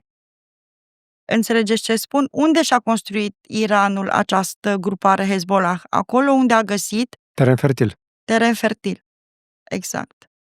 Într-adevăr, o altă carte, The Road to Fatima Gate, îmi cer scuze, dar nu mi-am amintesc numărul. O să creezi o bibliografie în descriere, stați liniștită. E serios. Nu, sunt cărți care trebuie citite, știți de ce? Pentru că eu cunosc deja, adică acum... Eu mă simt ca la curs acum, eu mă bucur, ziceți. Lumea are tendința de a spune, de a comenta, n-a spus aia, ai făcut aia. Sigur că într-o discuție nu ai cum să spui tot. Da. Și mai și plecăm pe laterale, dar încerc să revin pe firul ăsta central. Știți cum... Hold the line, era faimoasă replică din Gladiatorul. Da. Hold the line. Apropo tot din Gladiatorul, țineți minte când la începutul filmului se pregăteau pentru ultimul asalt, pentru ultima luptă cu acel trib germanic și spune Quintus lui Maximus, îi spune, people should know when they are conquered. Ar trebui oamenii să știe când sunt cuceriți, să se predea. Și atunci îi răspunde Maximus, would you, Quintus, would I? Tu te-ai preda, eu m-aș preda. Și acum gândiți-vă puțin la iranieni. de ce nu se predau. Pentru că oricât de mult și-ar urâ regimul teocrat, urăsc mai mult intervenția externă. Exact, aici e cheie. Cea mai mare jignire, și asta vă spun din discuțiile cu oamenii care sunt acolo sau în diaspora iraniană, și diaspora iraniană este destul de eclectică, unii sunt monarhiști, alții sunt republicani, alții sunt religioși. Adică Da, încă o dată recapitulez. Nu sunt toți iranienii la fel, nu toți vor aceleași lucruri, dar toți urăsc intervenția străină pentru că au mai văzut-o. și nu odată. Și nu odată. Iar fibra aceasta de Imperiu Persan, ADN-ul acesta de Imperiu Persan, acum trebuie să și înțelegem că aceste mari imperii, bun, cu ascensiunea și căderea lor, sigur, ele nu au fost făcute așa dintr-o pugnitură de degete și pentru că a spus Cyrus sau Darius sau numeroasele femei din lunga listă de luptătoare ale Imperiului Persan au venit și au spus, facem imperiul, eu îl fac. L-au făcut cu cei din jurul lor. Fibra. Da.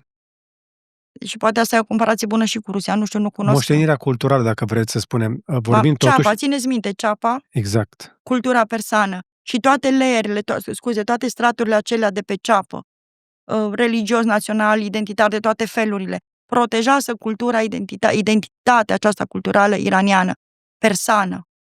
În Iranul istoric, până în spate la Mesopotamia. Mesopotamia, regiunea Irak.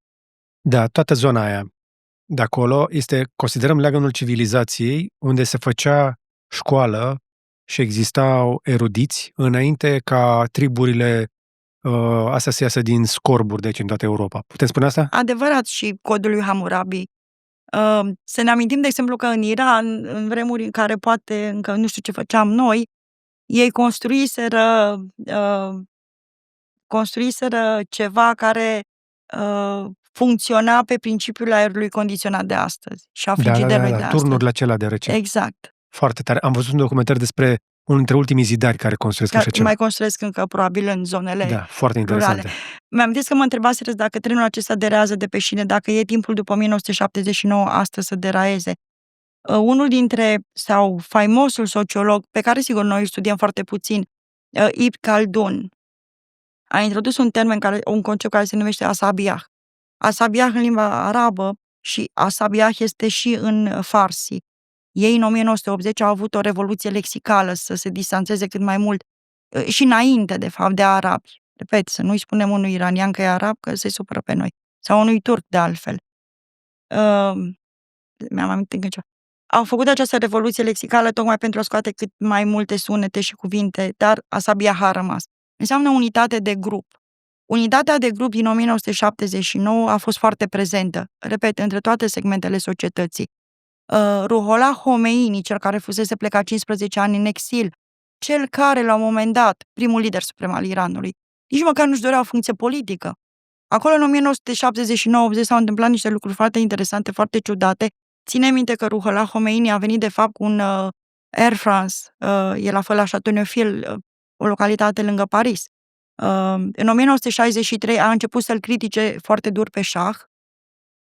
Avea sentimentul că tatăl său a fost ucis de securitatea SAVAK a șahului. Apoi, câteva luni mai târziu, Mohammad Reza Pahlavi a înțeles că dacă le aruncă în închisoare și le execută, îl face martir. Și asta va fi ceva foarte rău pentru dânsul. Și atunci l-a trimis în exil, a stat un an în Turcia.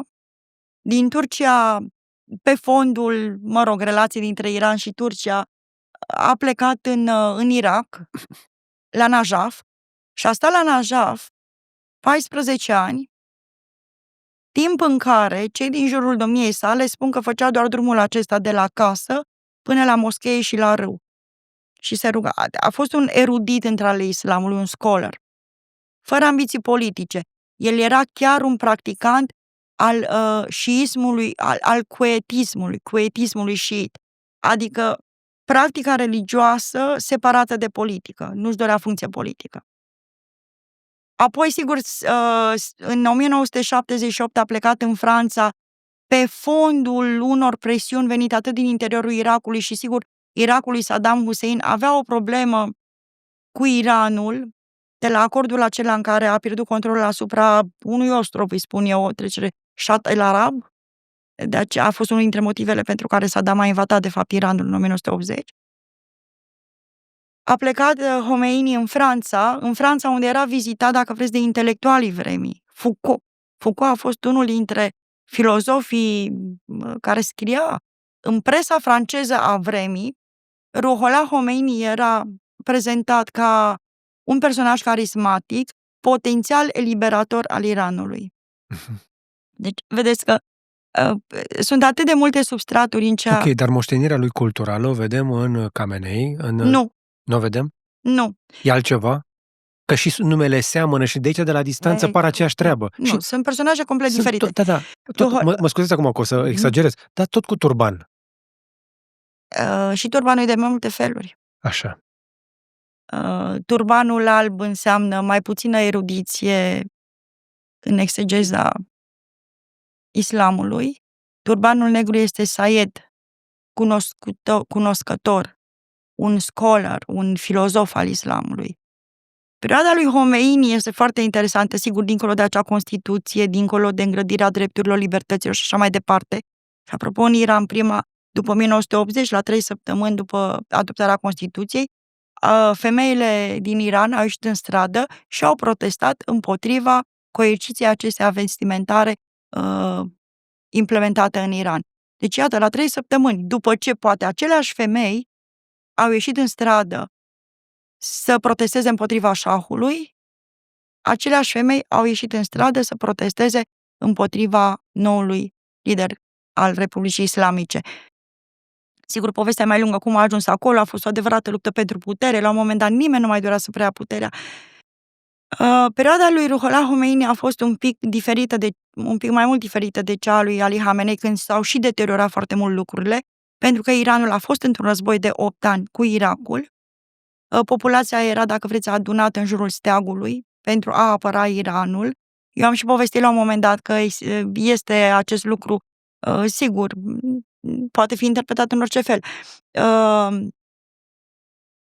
Piloții militari antrenați pe vremea șahului în America pentru faimoasele F-14 au fost aruncați cu toții în închisoare în momentul Revoluției. Da, pe tot ce era asociat Occidentului, monarhie și așa mai departe, sigur, trebuia eliminat. Apropo, actualul lider suprem este unul dintre procurorii, era al 3-lea sau al 4-lea în rang în acel, panel care a condamnat 5.000 de oameni la moarte în 1988. Lucrurile sunt diferite între ei. Khamenei nu are nici legitimitatea, nici cunoașterea, nici erudiția lui Khomeini. De aceea, inclusiv în mintea iranienilor, Khomeini este adesea asociat cu un personaj, haideți să spunem, unii chiar îl plac, pentru alții este chiar digerabil, pentru că avea legitimitatea religioasă, dacă doriți, și morală. Khamenei nu o are. Deci vă dați seama că pentru mulți dintre cei de aici, de la noi, când te uiți la chestia asta, mulți nici nu știu care e diferența între Khomeini și Khamenei. Mai greșesc și eu, le încurc uneori numele. Nu dumneavoastră. Și eu greșesc. Toți greșim. Știu, dar chiar și așa, pentru mulți dintre cei care se uită la noi, sunt același om. Nu. O să vă spun și despre asta abia, dar să vă spun povestea cu piloții, pentru că e foarte interesantă, ca să înțelegem ce se întâmplă de fapt și acum. Schimbarea în Iran va veni. Ea oricum se vorbește despre această schimbare 2017-2016. Pentru că Khamenei, cel de acum, domnul Ali, să-i spunem, celălalt era Ruhollah. Să nu ne încurcăm în Khamenei, tot cu capa începe. Doar că acel capa în este farsi mult. este mult. Nu înțeleg. La fel cum Erdogan, noi nu citim gâul. Așa chestii de detaliu nu contează. Măcar să avem facts. Straight facts. Acei piloți, în momentul în care... De ce a invadat Saddam? Tot pentru chestii din asta de hegemonie regională, etc., și avea o problemă cu această Shat el Arab, care fusese dată Iranului printr-un acord cu câțiva ani în urmă, pentru că Iranul era prietenul Occidentului, mai ales al americanilor. Americanii au fost foarte supărați când au pierdut Iranul. Și să știți că și în ziua de astăzi, poporul iranian, nu acela care arde steaguri și... Haideți să trecem. Pe fondul lui se consideră o civilizație indo-europeană și își dorește reintegrarea în sistemul internațional. Mi-a spus o întrebare undeva pe parcurs și v-am rămas de tare cu un răspuns. Piloții iranieni au fost scoși din închisoare pentru a fi urcați în acele F-14 pentru că Saddam își trimisese și aviația și armata și așa mai departe și Iranul a fost luat prin surprindere. Saddam a crezut că în urma Revoluției, retragerea Americii, sprijinului tehnologie, Iranul este foarte slab și era ferm convins că îl va cuceri și dorea și șatel arab și dorea porțiunea aceea de pe granița cu Irakul. De ce? Pentru că este una, dacă nu cea mai bogată regiune din Iran în resurse naturale. Asta a dorit de fapt Saddam. Bun, că exportul Și nu doar Revoluției... el, și americanii. Pentru că Iranul are Nu mai suntem mult naivi. petrol decât Arabia Saudită. Locul 3 în lume Locul 3 în lume la rezerve și de 4 petrol, la gaze naturale. pe care le exploatează împreună cu Qatar, în regiunea Qatar. Pars. Ce combinație! Și după aia afli că s-ar putea ca cei din Hamas să fi fost, că de altfel stăteau la Doha, în hotelul de 5 stele, liderii Hamas, în timpul conflictelor din În timp ce Palestina. copiii mureau în Gaza. Bun. Și acei piloți militari s-au urcat în avioane, s-au dus și au schimbat balanța de putere a războiului. Sigur, războiul s-a încheiat printr-un armistițiu, Khomeini a spus că a băut din pocalul otrăvit, e o întreagă poveste despre războiul dintre Irak și Iran. Ne amintim pozele acelea faimoase cu îmbrățișarea dintre Saddam Hussein și Donald Rumsfeld, la câteva zile după ce Saddam Hussein folosise gaz clorin împotriva... Acolo a fost peste 1 milion de victime, cele mai multe partea iraniană, foarte multe victime civile. Dar și atunci populația, acei piloți iranieni, ulterior, sigur, foarte mulți dintre ei, să știți că pe unii sunt foarte în vârstă, foarte în vârstă, dar all mindset. Îi găsim în Canada, America, Austria, unii prin Iran. Și sigur că ulterior, după ani de zile, au fost întrebați, domnule, v-ați urcat în acelea state of the art la vremea respectivă, fighter jet. De ce n-ați plecat? Putea să mergeți în Israel, în altă parte, să defect, să cereți azil. De ce ați luptat pentru un regim care v-a aruncat în închisoare și foarte sigur urma să vă execute pe voi și pe familiile voastre? A spus așa.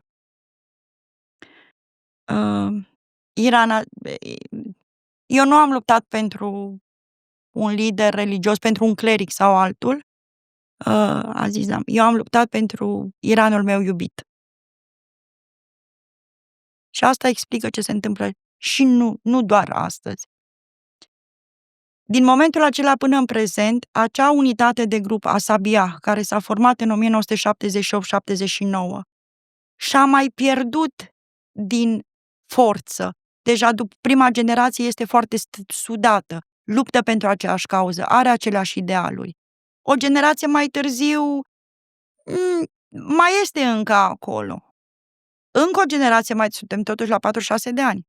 E ca și cum cineva născut în anul 2000 sau a întrebat pe cineva născut de în comunism. Exact. Cam același lucru. Nu mai are forța cea motrice de a ieși în stradă, de a muri pentru o idee. Bun, care a venit din exterior sau nu. Pentru că, în general, revoluțiile sunt de bona fide, ulterior ele sunt, dacă vreți, deturnate, instrumentalizate. Aș insista un pic pe acest capitol, pentru că este poate greu de crezut și de înțeles, dar și iranienii au aceleași probleme ca și noi cu noua generație, care este foarte diferită față de generația anterioară și radical diferită față de acum 2 generații. Tinerii, generația actuală care se pregătește să ia puterea în anii următori, natural, e pe VPN, pe cultură occidentală, toată ziua. Și acum îi ajută Musk cu Starlink, poate știți. Exact. Și a activat Starlink-ul deasupra Iranului. Exact. Deci e clar că acolo se pregătește și o revoluție culturală. Această occidentalizare va reveni într-un fel. E o chestie, până la urmă, ciclică.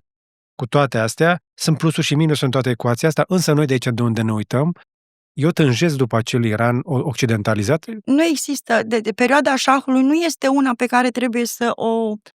Tânjesc după un Iran pe care nu l-am vizitat. Da, să pe care nu-l cunosc. Așa cum. Dar aș vrea să-l văd și de ce am prieteni munțomani care îmi spun că sunt niște munți superbi acolo. Da. Deci mergeți în insula Kish. Găsiți și alcool acolo. Ce găsesc? Alcool. Ok. Știți, statele musulmane. Nu sunt neapărat așa. Spun așa ca idee. Iranul a intrat într-un proces de schimbare.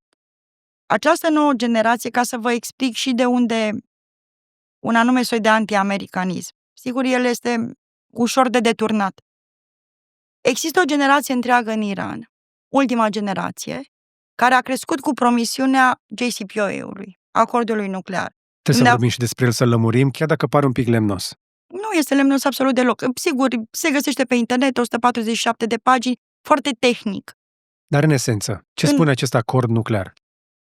Acest acord nuclear a redus numărul de centrifuge de la 18.000 la câteva sute. Centrifugele sunt acele instalații care contribuie la îmbogățirea uraniului.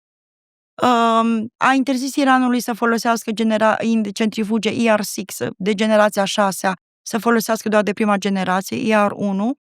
Limita maximă de îmbogățire a uraniului în Iran în scop civil. Am spus, nu, că programul nuclear iranian a început în vremea șahului sub egida, sub umbrela Atoms for Peace a lui Eisenhower.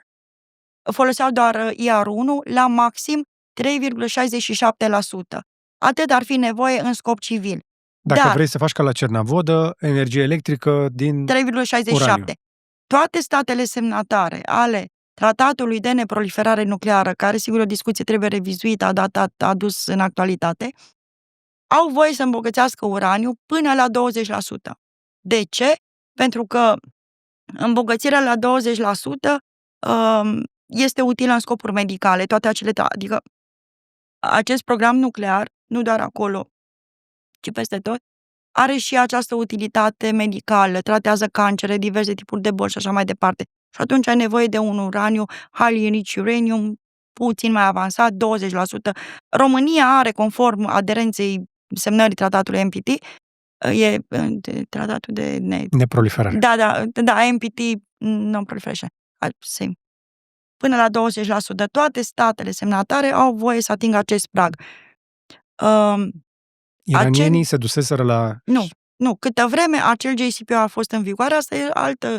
Până la momentul semnării acelui tratat, aveau 10 tone la 60%? Nu. Nu e adevărat? Nu. Ok. Ce să facă cu 10 tone? Cu 10 tone să face o flotă pentru jumătate. Noi vorbim acum de 400 de kilograme. Păi se pare că atât au mai rămas, că au renunțat la diferență. Apă grea. Este altceva. O parte a fost transferată în Rusia. De fapt, Federația Rusă și-a luat la vremea respectivă rolul acesta de gestionare a cantităților suplimentare. Programul nuclear iranian a fost reluat în 2002, a fost descoperit în 2002. În timpul mandatului primului lider suprem s-a renunțat la program nuclear pentru că, culmea, este împotriva perceptelor islamice, să nu ucizi. Biblice. Dacă nu folosești pentru medical sau pentru energie, n-ai ce face cu el. Ei au renunțat atunci. Oricum, programul nuclear era asociat de către noua conducere religioasă cu Occidentul. Era ceva ce decadent. trebuia. Occidentul decadent. Dar ajutați-mă un pic să înțeleg totuși de ce s-au apucat ei, chiar și de dragul științei, dacă sunt a treia țară ca depozite de petrol. La momentul respectiv nu aveam preocupări în astea de schimbări climatice, de emisii de gaze cu efect de seră. De ce s-au apucat iranienii să îmbogățească uraniu atunci? Doar pentru partea medicală sau pentru ce anume? Pentru că au investit enorm să ai... Au investit aproape tot. Foarte mult, da. Aproape tot. Exact. Au investit enorm până la punctul la care baza aia de la Fordo este într-un munte. Toate sunt într-un munte. Toate sunt într-un munte, că acolo sunt munți destui. Dar chiar și așa, am văzut comentariile unui inginer român care a lucrat acolo și care spunea că sunt caverne, spații de 300 pe 600 și spații uriașe. În momentul în care Irakul a atacat Iranul și Occidentul s-a raliat oareșcum în spatele agresorului, Irak, iranienii au înțeles un lucru. Ei tot timpul au avut această singurătate strategică după 1980. Și ca fapt divers, în timpul războiului dintre Irak și Iran, Israelul a ajutat Iranul. De ce? Pentru că la vremea respectivă considera Irakul condus de Saddam Hussein un inamic mai periculos decât ar fi fost Iranul. Iranul era slăbit, intrase într-o nouă Republică Islamică, în noua Republică Islamică, primele sancțiuni impuse, primele au fost în 1953 de către Marea Britanie, dar sigur după aceea s-a rezolvat. 1979, Jimmy Carter, criza ostaticilor din Teheran, sancțiuni după sancțiuni, Să știți că până la începutul invaziei din Federației Ruse din Ucraina, Iranul era cea mai sancționată țară din lume. Exact. Acum a reușit să fie surclasată, a rămas pe undeva pe la 7.000 de Dar, sancțiuni. încă o dată, dăm un pic înapoi, Israelul furniza arme Iranului ca să se apere de Iran. Arme și, în special, componente tehnologice pentru acele avioane F-14, pentru că Iranul, nemai având relația cu Statele Unite, nu mai avea componente de schimb și așa mai departe. Și foarte multe alte lucruri. A fost un întreg scandal, se numește Iran-Contra, s-au fost implicați și americanii. Americanii știau, dar se făceau că nu știu, la fel ca în cazul programului, arsenalul nuclear israelian, nu e celebra vorbă a lui Kissinger, ei ne spun că nu au și noi ne facem că îi credem. Sau, cum mi-a mai spus o doamnă invitată aici, armele nucleare ale Israelului sunt cel mai prost secret de pe planetă. Prost păstrat. Este o carte, de fapt. De fapt, sunt 2 cărți scrise de Avner Cohen. Domnul Avner Cohen chiar mi-a fost profesor la Middlebury, la Monterey, neproliferare nucleară. A scris 2 cărți, a scris mai multe, dar 2 cărți fundamentale.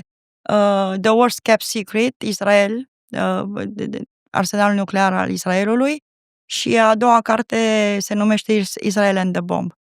Regards, doamnei Raluca Moldovan. Exact. Vreau să vă spun și numărul episodului IGDLCC 286. Vă încurajez să mergeți să-l vedeți pentru conversația cu doamna Raluca Moldovan, făcută un pic din grab, așa că am luat-o din mers. Mă bucur că avem 2 românci atât de bine informate pe domeniul ăsta. Da, ne cunoaștem am fost student în facultatea în M-aș care... bucura să fiți chemate un pic mai des pe la tot felul de instituții care chiar au de lucru în perioada asta și să măcar să vă asculte un pic așa, sau să vină pe la cursuri. Anyway, mergem mai departe. Deci, Israelul, așadar, avea relații cu Iranul, ba chiar, nu că erau neapărat aliați, dar era o situație de aliere, practic, de conjunctură, dar cu siguranță nu erau inamici. Până în anii 80, până în 1980... Nu, au fost up and down, spuneam, Cirus i-a ajutat... Dar în niciun caz un conflict fierbinte.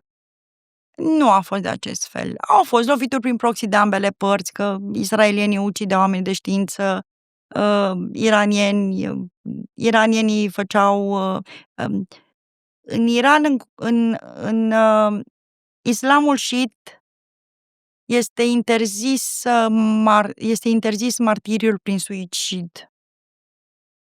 Când Imad Munieh, la începutul anilor 80, unul dintre primii lideri al lui Hezbollah, și-a chemat zeloții, 2 dintre ei, și i-a pus într-o mașină cu bombă, capcană, și a trimis înspre faimoasele bărăci ale occidentalilor care erau acolo pentru a asigura stabilitate, ca un fel de trupe din acestea, cum erau pe vremuri în fosta Iugoslavie, nu de păstrare. Căștile albastre. Un fel de căști albastre, dar erau francezi și americani. Qasem Soleimani, unul dintre cei i-a spus așa, maestre, cum i-a fi spus pe nume, habar n-am. A spus, dar noi nu facem suicid, pentru că în Liban există comunitate de șiiți foarte mare, și Libanul e un studiu de caz absolut fantastic. The Road to Fatima Gate, o să vă spun cum se numește și autorul, dacă găsiți. Libanul a fost terenul de luptă pentru toate culturile, civilizațiile și religiile din Orientul Mijlociu și nu numai. Toată lumea s-a confruntat acolo sub o formă sau alta, direct sau indirect. Când nu s-au confruntat, au trăit în bună pace și a fost, încă o dată, una dintre cele mai cosmopolite bucăți de pe planeta asta. Da. Îi se spunea, unii spuneau Elveția, ei spuneau Rotterdam, pentru că aveau inclusiv oamenii din lumea arabă veneau în Beirut. Toată lumea venea acolo. Multă lume mergea acolo și în Siria, să știți că mergea, pentru că și Siria a fost un stat secular până la urmă, în perioada lui Assad. Deci, iată că nu trebuie neapărat să fii un lider religios ca să fii un dictator în regiunea respectivă. Assad, care, iarăși, un dictator absolut feroce, care în momentul acesta s-a retras la Moscova un pic ca să aibă un pic de protecție în cartierul ăla cu tot felul de dizidenți, dictatori. Păi, la câte sute de milioane are în cont, își permite banii aceia. Da. Sunt tare curios. Va fi un studiu interesant de caz cum o să dispară sau nu. Cine? Assad? Da, Assad. Ce să dispară? Lui Assad i s-a oferit protecție, azil. Războiul civil din Siria a început în 2011, eram, destul de aproape.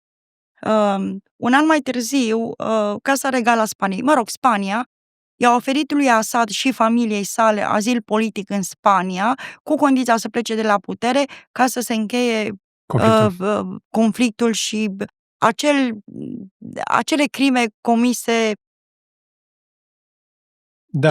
Ok, dar diferența între Casa Regală a Spaniei și Vladimir Putin este că Vladimir Putin a trimis Mighty Wagner pe acolo și a vândut arme Vladimir Putin l-a ținut de la miliarde. putere până la urmă pe Bashar al-Assad. Pe banii... Pe foarte mulți bani și pe interese, pentru că cele două obiective strategice la Tachia și Tartus nu au venit fără un cost. Sunt niște baze militare prin care Federația Rusă are nave de luptă în Mediterana. Și un picior, dacă vreți, sau un segment de tranziție spre Africa. Și un alt fun fact, după plecarea lui Assad, a fost un lobby foarte puternic din partea Israelului să nu plece toate trupele rusești din Siria, pentru că exista pericolul reemergenței teroriste. Pentru că noul lider sirian este o glumă, noi când a fost the most wanted. 10 milioane de dolari era prețul pe capul domniei sale. Al-Shara este Mohamed Al-Shara, cu nume de luptă Jolani, nu mai contează. Domnia sa a fost unul dintre cei mai vânați oameni de pe planetă. Da, dar a fost fidel lui Bashar al-Assad într-o epocă anterioară. Lupta cu milițiile șiite în Irak, a făcut tranziția dinspre Al-Qaeda spre ISIS și invers și dintr-o dată toată lumea îl cosmetizează și facem poze cu domnia sa ca fiind eliberatorul Siriei, mai mult decât atât. Nu neapărat eliberatorul, cât pacificatorul. Nu există așa. Nu. Acum câteva zile a fost un atac terorist într-o biserică creștină. Despre ce Deși el a promis că va fi pace între confesiunile din Siria. Faptul că te-ai bărberit frumos și ți-a luat o cămașă, este foarte greu. Știți că noi folosim termenul acesta, conceptul acesta jihad. În accepțiunea aceasta teroristă, jihad înseamnă un lucru, în accepțiunea religioasă înseamnă altul, un fel de penitență. Sigur că noi îl asociem tot timpul cu terorism. Nu știu care o fi jihadul pe pământ al domniei sale, adică purgatoriul. Dar nu poți pe o zi pe alta să faci dintr-un fost terorist un lider democrat. Tancurile israeliene sunt pe granița cu Siria. Când s-a făcut tranziția de putere la Damasc, premierul Netanyahu s-a dus pentru prima oară la granița cu Siria și a înfipt un steag acolo și a spus că nu va permite emergența niciunui regim la Damasc care vreodată să mai reprezinte vreo amenințare la adresa Israelului. Dacă vreți să înțelegeți un pic mai bine partea de Siria, am și aici un interviu foarte fain cu Raluca Al-Haddad, episodul 137, în care am vorbit despre cum ne omorâm organizat în Siria. Da, așa a fost. Bun, Raluca știe mult mai bine, are și o cunoaștere lingvistică, bariera lingvistică este. Este și de acolo, pe jumătate, și și-a făcut mare parte din copilărie, mi-a făcut un drag de a vizita odată în viața asta, cel puțin odată în viața asta, Siria. Bun, dacă am înțeles contextul ăsta, haideți să venim mai aproape de prezent. Încă o dată. E de notorietate de câte ori a ieșit la Națiunile Unite, spre exemplu, Benjamin Netanyahu, să ne spună că Iranul mai are încă un pic și face bomba nucleară și trebuie neapărat să intervenim acum. Da. Din 1992 încoace, de cel puțin 7 ori. De cel puțin 7 ori. Care era politica domniei sale, a fost construită pe această narațiune. Da. S-a viralizat pentru cei care urmăresc, pe exemplu, Jon Stewart. Știți pe Jon Stewart, pe jurnalistul comedian, jurnalist. Că mai nu adevărul să spun în glumă. Așa. Nu. E o altă clasă. Vă cred. Eu mă respect toți, mă amuză toți. Da, dumneavoastră nu discriminați. Nu. Niciodată. Jon Stewart este foarte bun, a fost adus înapoi din pensie, atât de bun e. Da, mi-amintesc. Și Jon Stewart este de origine evreu, da? Este de etnie evreiască și spunea fix chestia asta că Benjamin Netanyahu de atât de multe ori ne-a avertizat că mai e încă un pic dacă nu intervenim acum. Da. Atât de mulți ani așadar iranienii au îmbogățit la uraniu și tot nu au făcut bomba, dar acum a reușit să convingă Benjamin Netanyahu, un președinte al Statelor Unite, pe Donald Trump, să trimită 12 bombe antibunker. Cele mai puternice bombe, următorul nivel este bomba nucleară. Cele mai puternice bombe ar mai fi Mother of All Bombs. Mother of All Bombs, da. După aia vin dar depinde de efectul, că dacă au fost aruncate două una după alta, dar totuși am pierdut 400 de kilograme. Haideți să vă spun povestea. Da, domnul Netanyahu a făcut lucrul acesta pentru că dânsul așa și-a construit cariera politică.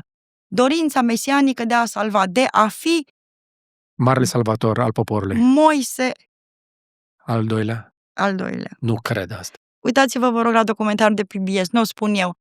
Dar Am mai văzut prototipul ăsta. Nu știu de ce. E Dar, atât de să ne atrăgător înțelegem, pentru va ieși alegători. ceea ce tocmai s-a întâmplat acum, după toate problemele, up and down-uri, pentru că atunci când ești foarte mult la conducere, sigur că te erodezi. Va ieși din scena, este spre final de carieră politică și anumite probleme de sănătate. Sigur că acest moment, domnia sa a încercat 4 președinți americani, adică din momentul 96 până în prezent, se atragă într-un război direct cu Iranul. Asta nu e un secret. Nu facem niciun pro-domo Israel sau iranian. Este o realitate. Bun, că suntem noi foarte pudiboni și corecți politici, nu vrem să spunem. Dar discutăm ceea ce se știe deja. 4 președinți americani au reușit Îi reziste. să-i reziste. Fiecare președinte american s-a certat foarte rău la un moment sau altul cu domnul Netanyahu, dar trebuie să ținem cont de Dovadă că mandatul lui Biden, Netanyahu a intrat pe lista de arestări a Curții Penale Internaționale. Mai contează acum, trebuie să spunem cine mai este pe acea listă. Vladimir Putin, printre alții. Ei, Așa. bun. Și l-a convins pe Donald Trump, însă... De ce? Oportunitatea și să știți că, bun, că ne place sau nu ne place Donald Trump. Donald Trump este președintele, în evaluarea mea. Eu am stat 12 ani în Statele Unite, începând imediat după 9/11. Este președintele de care America avea nevoie în acest moment. Să scoată toți cartofii fierbinți care s-au adunat acolo și acest sentiment intern de frustrare american, pe care niciun alt președinte american, conformist, politician, by the book, nu putea să o facă. Cum adică? El le-a promis americanilor în campanie că oprește toate forever wars. No more wars. No more forever wars. No more new wars. Oprește toate războaiele, Și n-a reușit. va face cele mai multe păci, va termina toate războaiele și nu începe războaie noi. Trebuia să câștige cumva acel electorat care aștepta acest lucru. Sigur că nu ai cum să faci asta de azi pe mâine. Acum haideți să-i dăm puțin credit că e președinte de 6 luni doar. Și în 6 luni a reușit să scuture așa întreaga platformă a sistemului internațional, că uneori lumea stă și se uită, vai cât este de impredictibil. Este perfect predictibil dacă stai să-l citești. Este foarte important când vorbești despre un lider să stai să faci acea idiosincrazie. Și îți dai seama că, de fapt, în toată impredictibilitatea lui, de fapt, este foarte predictibil. Benjamin Netanyahu, în 2015, s-a negociat acest acord JCPOA, despre care v-am vorbit. Trust but verify. A fost cel mai strict, nu vă spun eu asta, pot să vă spun o listă de 10 nume, de inspector de la EIA, cercetători din domeniul etc., care o să vă spună fix același lucru. Sau vă rog să citiți acordul. L-am auzit pe Rafael Grassi spunând asta de fiecare dată. Șeful la EIA. A fost cel mai strict instrument de verificare a unui stat membru al NPT. Așa este. Al Tratatului de Neproliferare. S-a semnat, mâine poimine se împlinesc 10 ani de când a fost semnat, pe 14 iulie 2015. A avut un acord interimar care s-a numit JPOA, adică fără comprehensive. Comprehensive acopera toată perioada aceea de 15 ani în care Iranul se supunea tuturor sancțiunilor, prevederilor, nu sancțiunilor. Când în martie 2015, înainte ca acordul să fie semnat, a fost, dacă vreți, și una dintre perlele coroanei diplomației europene, că de atunci Europa nu prea... vorbim altă dată. Benjamin Netanyahu a fost transmis atunci totul live. Cum a plecat de pe aeroport, din Tel Aviv, de pe Ben Gurion, cum a ajuns la Washington. Lobby-ul israelian din Statele Unite este fenomenal. Dacă România ar avea 10% din forță... Cel mai mare lobby din Statele Unite. Din lume, cred că este cel israelian. Exact. Au 10 de milioane de oameni în asociații și... AIPAC. Jumătate din Congres, cred că. În 1979, Jimmy Carter, paranteză, tot la 60 Minutes, nu știu dacă a fost Charlie Rose, dar 60 Minutes a spus. Era veșnica problemă a problema celor 2 state și așa mai departe, acolo e o eternă problemă. Și poate fi rezolvată atunci când un președinte american, pentru ei sunt singurii care ar putea să facă ceva, își va asuma acest lucru politic, dar poate să fie un distrugător de carieră, dar va rămâne într-adevăr în istorie one of a kind deal. Și Jimmy Carter a fost întrebat: domnule președinte, sunteți un umanist convins, de ce nu încercați să faceți ceva? Și a spus Jimmy Carter: va trebui să întrebați pe toți colegii congresmeni când vreodată vor vota pentru o asemenea rezoluție. Adică ce rezoluție? O rezoluție în favoarea soluției celor 2 state. Revenind back for Celor 2 state, adică și Palestina și Israel. Da. Va fi o problemă care nu va fi rezolvată pe termen mediu, nu acum în contextul acesta. Pentru că singurii politicieni din Israel care au avut disponibilitatea înspre o asemenea soluție au fost cei de stânga, ori stânga în Israel este deja moartă și îngropată de 20 de ani. Nu mai are forță, nu mai are putere. Dar cine știe? La fel cum și în Iran, monarhiștii aplaudă atacurile israelienilor la Teheran și toți iranienii se uită la ei și spun: pe bune? Da. Când a murit tânăra iraniană kurdă Mahsa Amini, știți că a fost un val de proteste în Europa, feminism, drepturile omului și așa mai departe. Și cei din Iran protestau la rândul lor. Sunt atât de multe încerc să păstrez keep the line. Și cei din Iran se uitau înspre europeni. Primeam și eu videoclipuri din Suedia, inclusiv în România a fost. Mă rog, la scară mai mică, chiar în fața ambasadei Iranului. Și mi-a trimis o prietenă din Suedia: uite, protestăm, facem. Am uitat și nu i-a ajutat cu nimic. Și n-a înțeles de ce. Cum? Că oamenii protestează de bună credință. În Canada erau niște proteste absolut fenomenale. Și am zis: uite, draga mea, uite-te la steagul de lângă tine. Aveau steagul Iranului, dar simbolul islamului era înlocuit cu simbolul regal al leului. Și am zis: vezi steagul ăla? Pentru acel simbol, ceea ce faceți voi are valoare de întrebuințare 0 în Iran. Pentru că iranienii nu-l vor pe acest faimos Reza Pahlavi, care trăiește de 40 ceva de ani în Maryland și este purtat nu ca Sfintele Moaște, cu ghilimele de rigoare, de către diversi ONG-ști, think tank-ări israelieni. Deci revenim la Benjamin Netanyahu. S-a dus în 2015, în martie, înainte ca acest acord să fie semnat, în Congresul American. Trebuie să vă uitați un pic așa pe documentar, să vedeți în ferestre una lângă alta imaginile cu Benjamin Netanyahu ținând discursul în Congres, cu CNN relatând și cu Barack Obama la Casa Albă. CNN a considerat și foarte mulți analiști au considerat atunci o adevărată tentativă de lovitură de stat a lui Netanyahu la adresa administrației Obama, pentru că Netanyahu s-a dus în Congres să critique, culmea, instrumentul care ar fi blocat cel puțin pentru 15 ani Iranul să obțină faimoasa armă nucleară. Și atunci mi-a spus întrebarea: de ce îmbogățește Iranul? Există o carte care se numește Iran Grand Strategy, scrisă de Vali Nasr, a apărut acum în ianuarie 2025. Vali Nasr este unul dintre cei mai erudiți și buni cunoscători ai Iranului și ai Orientului Mijlociu. Și o să înțelegeți din cartea respectivă, sau dacă îl urmăriți pe dânsul, cum explică, cum și-a construit Iranul această strategie de loneliness, regional power, o putere singuratică, cum a reușit să se îndepărteze de unii aliați, cum s-a apropiat de alții. Apropo, relația dintre China și Iran este mult mai solidă și mai, dacă vreți, rezistentă, durabilă decât relația dintre Iran și Federația Rusă. 90% din petrolul iranian ajunge în China. Și nu numai.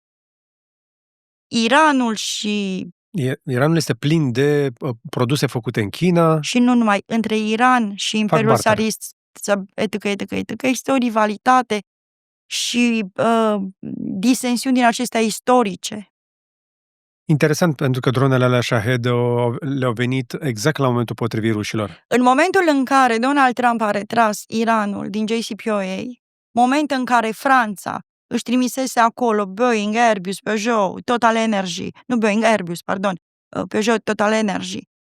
Germania, lumea europeană începea să Investească în Iran. investească, să externalizeze, nu? Etc.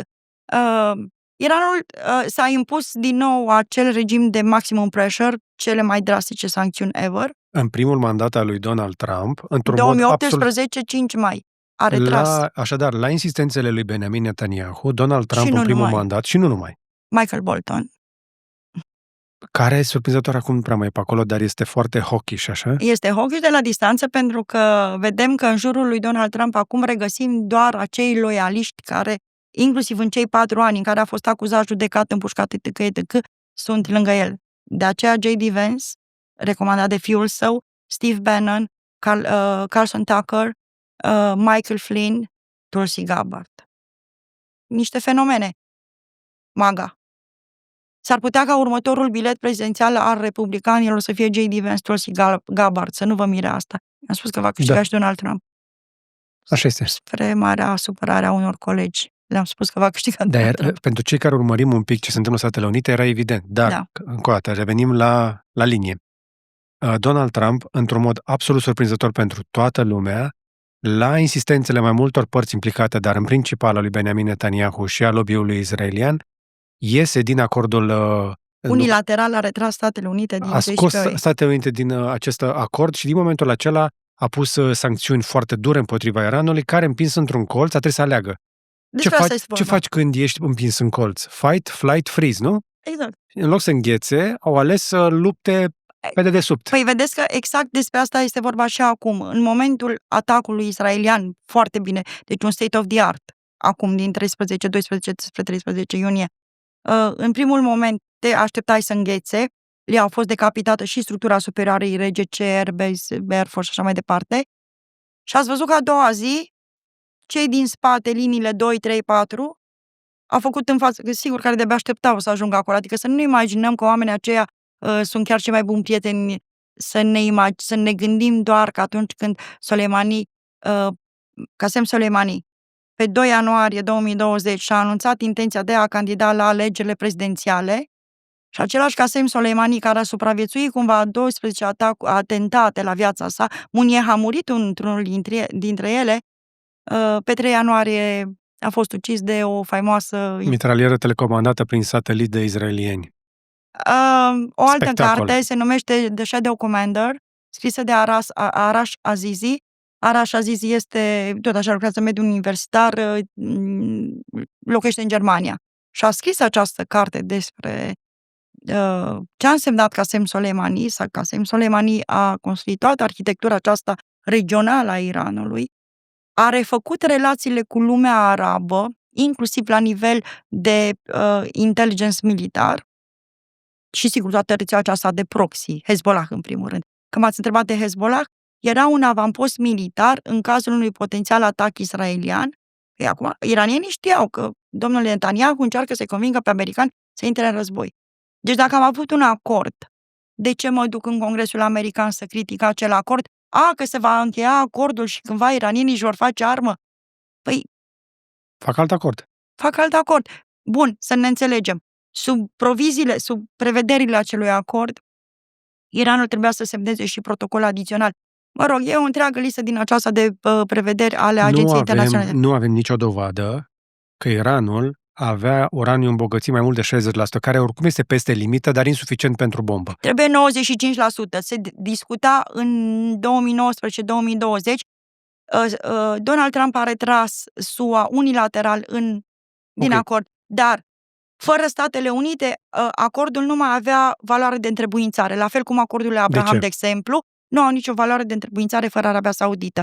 Pentru că în momentul în care SUA s-a retras din acord și a impus maximum pressure, sancțiunile cele mai dure, drastice, etc., europenii n-au mai avut ce să facă. China și Rusia, știți cum e, alianțele acestea ale Chinei și ale Rusiei cu oricine altcineva sunt, dacă vreți, ca niște căsătorii din acestea de conveniență. Cât e bine stăm împreună, dacă am găsit pe cineva mai frumos, mai deștept, mai bogat, mă duc în altă parte.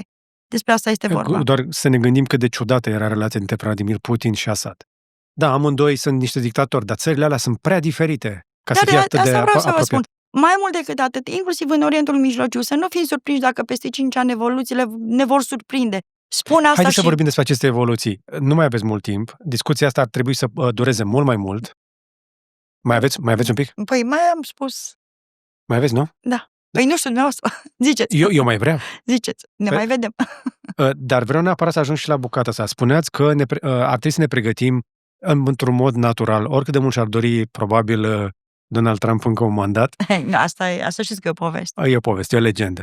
Dar chiar și așa, cel mai probabil o să vină J.D. Vance. Da, suntem de acord. Suntem de acord la capitolul ăsta, pentru că de-aia a fost adus acolo, că sunt suficient de diferiți, dar... Este politicianul MAGA cel mai potrivit să ducă mai departe ceea ce Trump a început să construiască. Spre deosebire de J.D. Vance, spre deosebire de Trump, J.D. Vance are și vâna structura politică, pe care Trump nu o are. Dar nu are coloană, are... Este neortodox, să-i spunem așa. Cel puțin. Neconvențional. Nu știu, eu mă uit la... Nu, discutăm mă abțin. Ok. Hai să revenim. Cu toate astea, haideți să mai legăm câteva conexiuni. Eu vă dau câteva lucruri pe care le-am mai citit, le-am mai urmărit în ultimii ani. Știu că se pregăteau aceste acorduri avramice încă din primul mandat al lui Donald Trump și au fost cumva băgate la congelator cât a venit Biden. Aceste acorduri avramice se pregătesc de pe vremea lui JFK, o să spun foarte repede, în timpul așa. Primul președinte american care a încercat să facă pace în Orientul Mijlociu, toți președinții americani după anii 60 au încercat sub o formă sau alta să stabilizeze regiunea. Primul pas făcut a fost... În timp ce drenau resurse de acolo, hai să lămurim și asta. Cu siguranță, păi Aramco în timp ce le vindeau arme și luau petrol foarte ieftin. Și asigurau protecție. Uitați-vă pe o hartă bazele militare din Orientul Mijlociu. E și gluma celebră, nu? Că toate încercuiesc Iranul. Greșeală fundamentală, invazia din Irak din 2003, a împuternicit Iranul, pentru că, de fapt, prin eliminarea lui Saddam Hussein, Iranului s-a eliminat unul sau cel mai puternic inamic sau adversar. Poate discutăm altă dată. JFK a spus așa: toți președinții americani au încercat să facă pace, toți președinții să stabilizeze regiunea, din motive economice, de resurse. Președinții americani au început așa, dinspre Tel Aviv, înspre lumea musulmană, pentru nu ai cum să ignori. Totuși aici avem Israelul, care este o entitate mică, iudaică, nu apropiată de valorile noastre într-o lume musulmană. Toți s-au dus dinspre Tel Aviv înspre lumea musulmană. A venit Barack Obama, facem forward așa pe repede înainte, și Obama a făcut următorul lucru. S-a dus în 2009 la Cairo, la Universitatea din Cairo, și a ținut un discurs în care a menționat inclusiv Universitatea Al-Azhar, universitate care este, dacă vreți, fundamentul sau leagănul scholarship-ului sunit, uneori chiar extremist. Dar s-a dus. Deci au fost aceste două școli de gândire, a lui Obama dinspre lumea musulmană înspre Israel și toți ceilalți președinți care au venit dinspre Israel înspre lumea musulmană. JFK ce a făcut? S-a gândit el așa. A făcut o înțelegere cu Egiptul și cu Iranul și a spus așa: la școala Universitatea Al-Azhar facem o secțiune, o entitate care să aducă împreună musulmanii suniți cu cei șiiți. Să-i împăcăm. Și iranienii au fost de acord. A durat chestia asta 1 an de zile, până când cineva le-a spus egiptenilor, asta era înainte de 1979, adică în anii 60, cineva le-a spus egiptenilor: vedeți că Iranul este pregătit să recunoască Israelul. Și a doua zi s-a stricat tot. Atunci au început ideea asta a acordurilor abrahamice, acordurile Abraham. De ce nu au valoare de... Apoi a mai fost momentul 2002, apoi a venit Donald Trump și a zis Donald Trump ce a zis: eu îi plătesc pe palestinieni atât de mult încât să nu mai aibă pretenții de stat, ceea ce, sigur, denotă o profundă necunoaștere a regiunii. Dar, atâta vreme cât Arabia Saudită nu a semnat, și acum este puțin probabil că le va semna după tot ce s-a întâmplat în ultimii 2 ani, aceste acorduri nu au valoare de întrebuințare. Deci, ce sunt aceste acorduri, ca să înțeleagă cei care ne urmăresc? Se presupune normalizarea relațiilor dintre lumea arabă și Israel. Recunoașterea pe parcurs, pentru că foarte multe mai sunt state în lumea arabă, nu doar Iranul este mai jucăuș, în conotație negativă spun, care nu recunoaște, bun, există relații economice, dar oficial nu, este nevoie de această recunoaștere a suveranității, independenței, existenței de iure a statului Israel. Arabia Saudită nu a semnat, sigur, invocă problema palestiniană, pentru că Arabia Saudită are două probleme, de fapt. Problema din 1979, care are reverberații chiar și azi, pentru că atunci când Arabia Saudită a încercat să se modernizeze, baza aceea dură, sunită, wahabită, a făcut acel atac terorist asupra Marii Moschei din Mecca și apoi a protestat sau a certat, cu ghilimele de rigoare, foarte tare Casa Regală Saud. Vorbeam un pic mai pe la început despre lupta aceasta pentru supremație religioasă sau pentru farul religios care se dă în lumea musulmană. Se dă între Arabia Saudită, Iran și Turcia. Și Turcia. Și fiecare dintre aceste trei state are un element pe care celelalte două nu-l au. Și de aceea este această luptă continuă. Turcia a fost considerată la un moment dat potențial most likely to, inclusiv președintele Recep Tayyip Erdogan a fost considerat viitorul lider al lumii musulmane prin anii 2004-2005, pentru că era considerat om religios, dar suficient de moderat, democrat. Primul mandat al lui Recep Erdogan a fost foarte bine primit, inclusiv de republicanii din CHP, Partidul Republican. Turcia este stat musulman, majoritar sunit și are o armată. Una dintre cele mai bune din lume. A doua armată din NATO. 1 milion de militari, foarte bine pregătiți, antrenați, etc. Arabia Saudită este depozitarul a două dintre cele mai importante trei simboluri musulmane, Mecca și Medina, orașele profetului Mahomed, Marea Moschei din Mecca, unde în fiecare an lumea musulmană face celebrul pelerinaj, Hajj și așa mai departe, iar Republica Islamică are teocrația, conducerea, denumirea de Republică Islamică. Sunt 4 state în lume care au în denumirea lor acest concept de islamic. Republica Islamică Iran, Pakistan, Mauritania și Afganistan. Dar Iranul reprezintă per se, de iure până la urmă, nu conducerea religioasă. Și cu toate astea, Jared Kushner, ginerele lui Donald Trump, soțul fiicei lui, a mediat aceste acorduri. Le-a mediat. A fost un fel de purtător de vorbe. Eu, din câte i-am ascultat niște interviuri și am mai citit câte ceva, se pare că ar fi fost principalul negociator cu Mohammed bin Salman, care ar fi bun prieten. MBS, faimosul MBS. Copii cu foarte mulți bani. Iată, MBS chiar ar fi investit vreo 2 miliarde într-un fond de investiții al lui Jared Kushner. Când a anunțat că își deschide un fond de investiții, MBS a zis, pun și eu 2 miliarde. Pun și eu niște bani. Și acum Arabia Saudită încearcă să se modernizeze, să intre. Vedeți că de asta spun că și aici. E un conflict între această pagină din cel puțin capitol pe care ar vrea Donald Trump să-l scrie în cartea de istorie cu pacificatorul Orientului Mijlociu, n-a putut JFK să reușească el, eventual, și cu dorințele lui Jared Kushner, presiunile lobby-ului israelian, ideile lui Benjamin Netanyahu. Știți ce s-a întâmplat acum în Orientul Mijlociu? Ca să o spunem așa pe scurt. În sfârșit, 2 ore mai târziu. Haideți să vedem. Păi nu știți ce am făcut asta ca să mai vin. Bun. În Orientul Mijlociu s-au acumulat atât de multe presiuni, încât era evident că la un moment dat ele vor exploda. În ce fel vor exploda? Asta e o altă discuție. Puteau să explodeze necontrolat și atunci, într-adevăr, eram în scenariul acela Descent into Chaos. Și celebra carte despre Afganistan, Descent into Chaos, că spunea, bun, se vorbea Afganistan, the graveyard, exact, cimitirul tuturor imperiilor.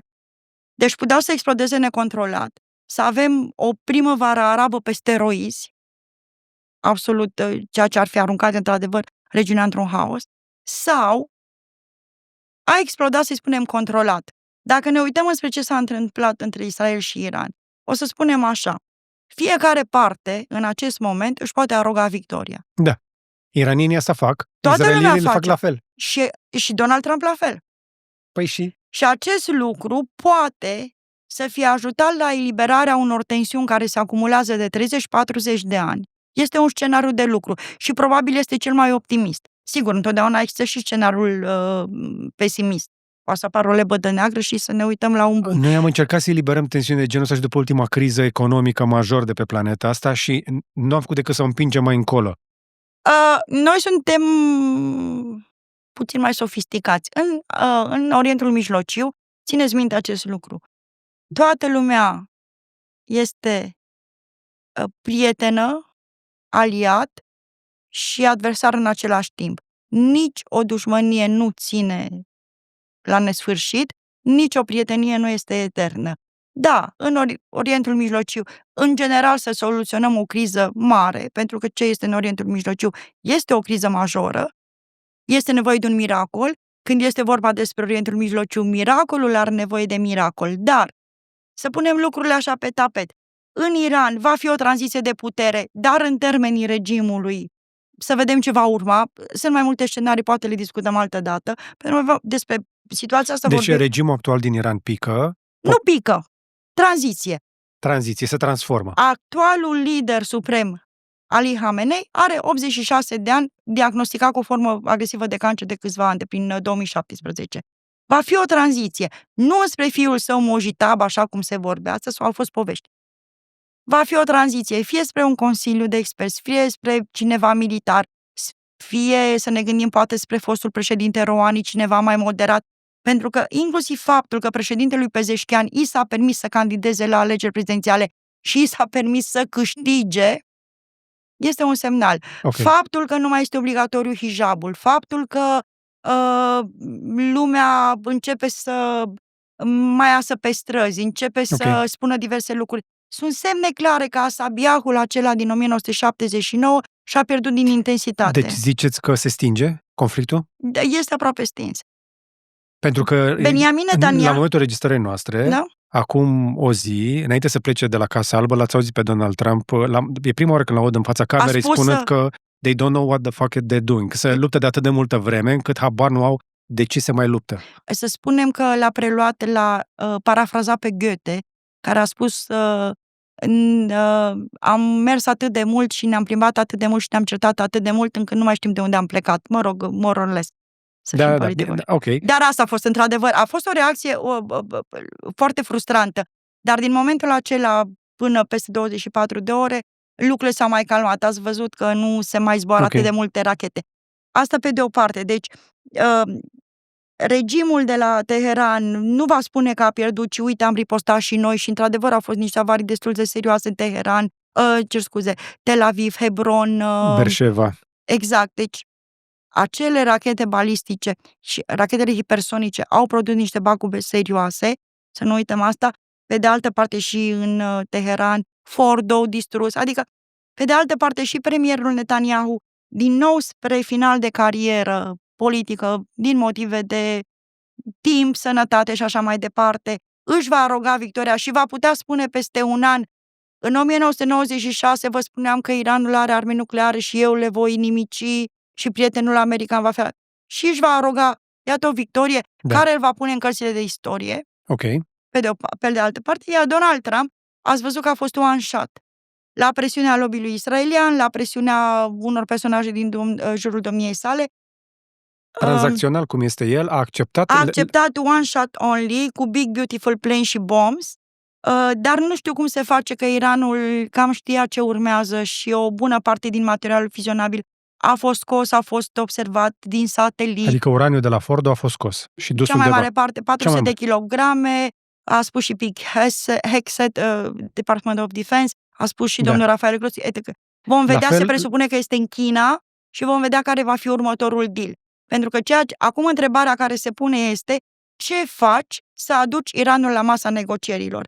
Pentru că bombele nu șterg nici memoria nucleară, nici cunoștințele, know-how-ul. În Iran 13 milioane din 92 de milioane, e metaforic spus, vorba unui prieten din Canada, sunt 13 milioane de fizicieni. Nu poți să-i omori pe toți.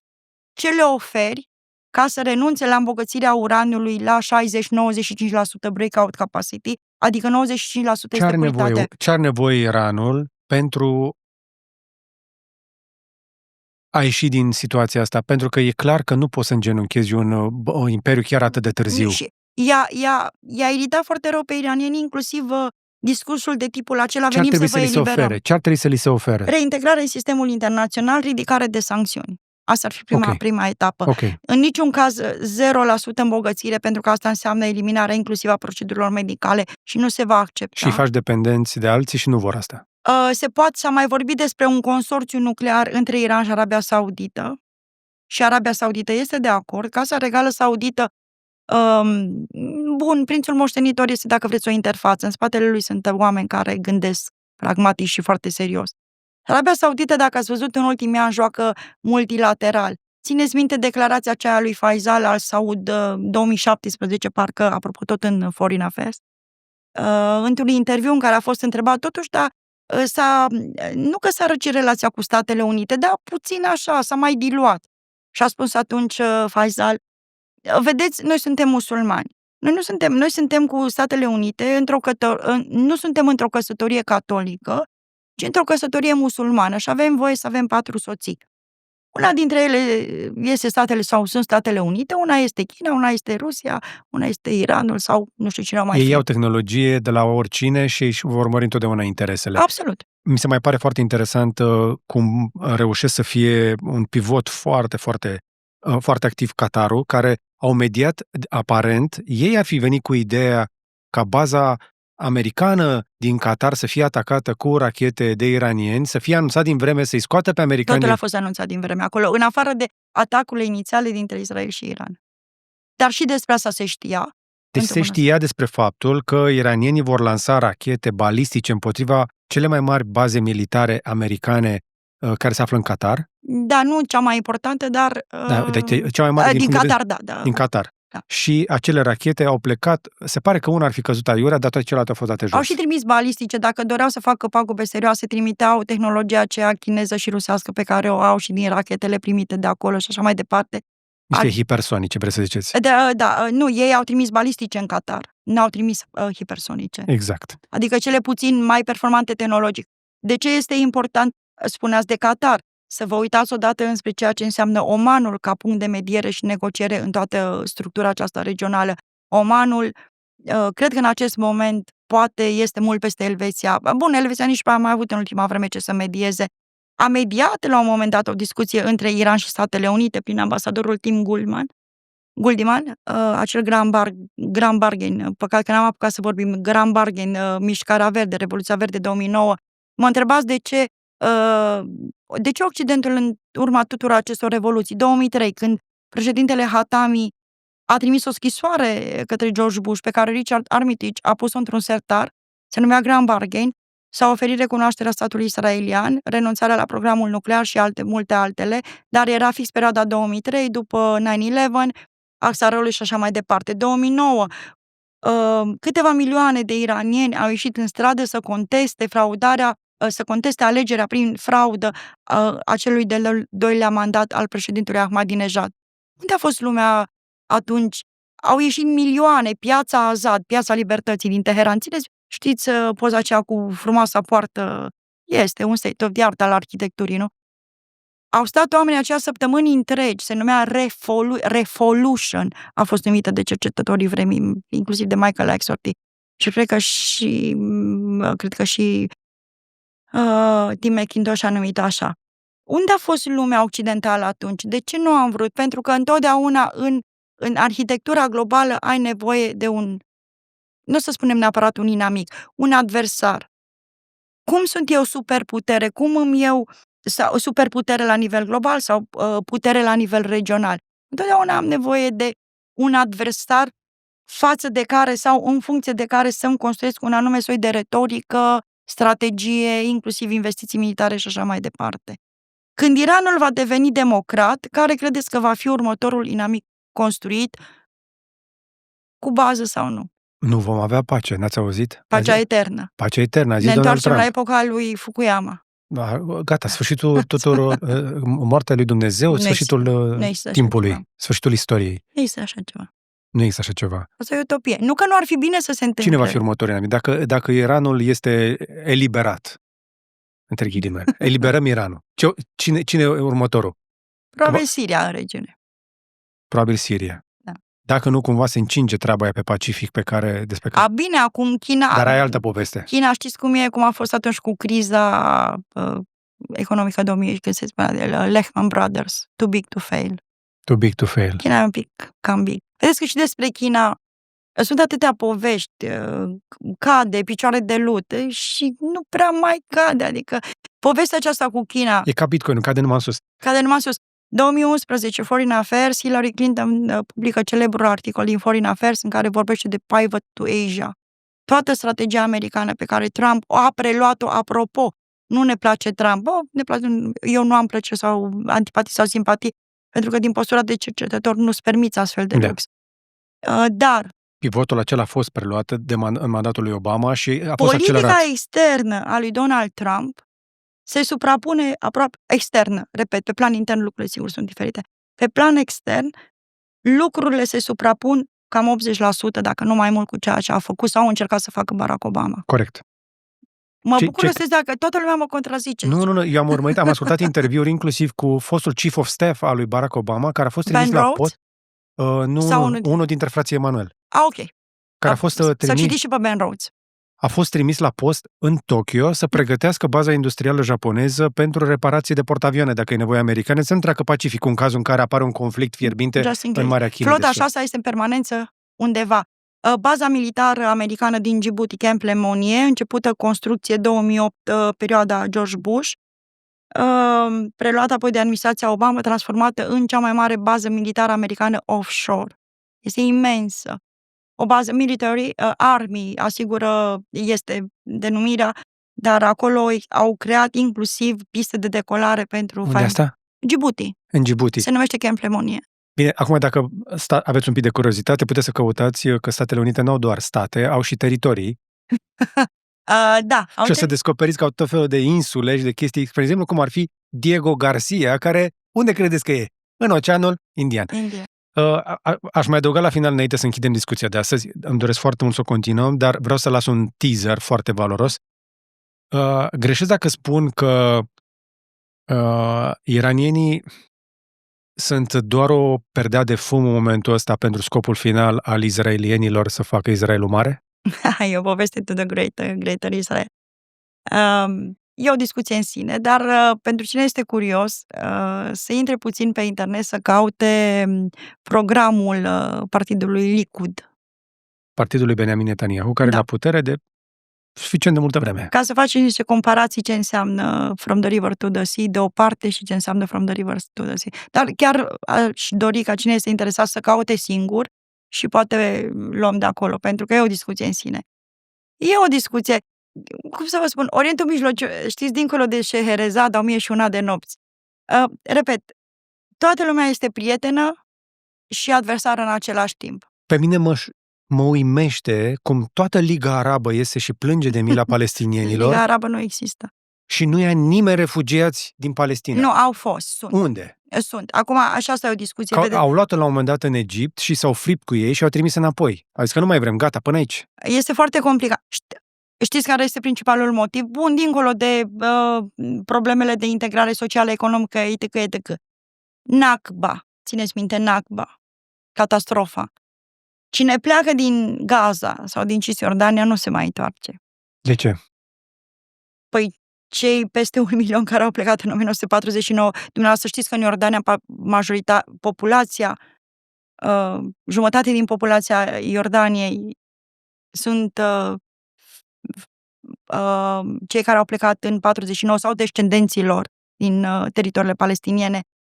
Iar cei din statele arabe... Iordanienii sunt furioși pe toată situația asta. Foarte furioși și nu sunt puțin și cu spatele la zid și, mă rog, regele Abdullah este într-o poziție în care e foarte greu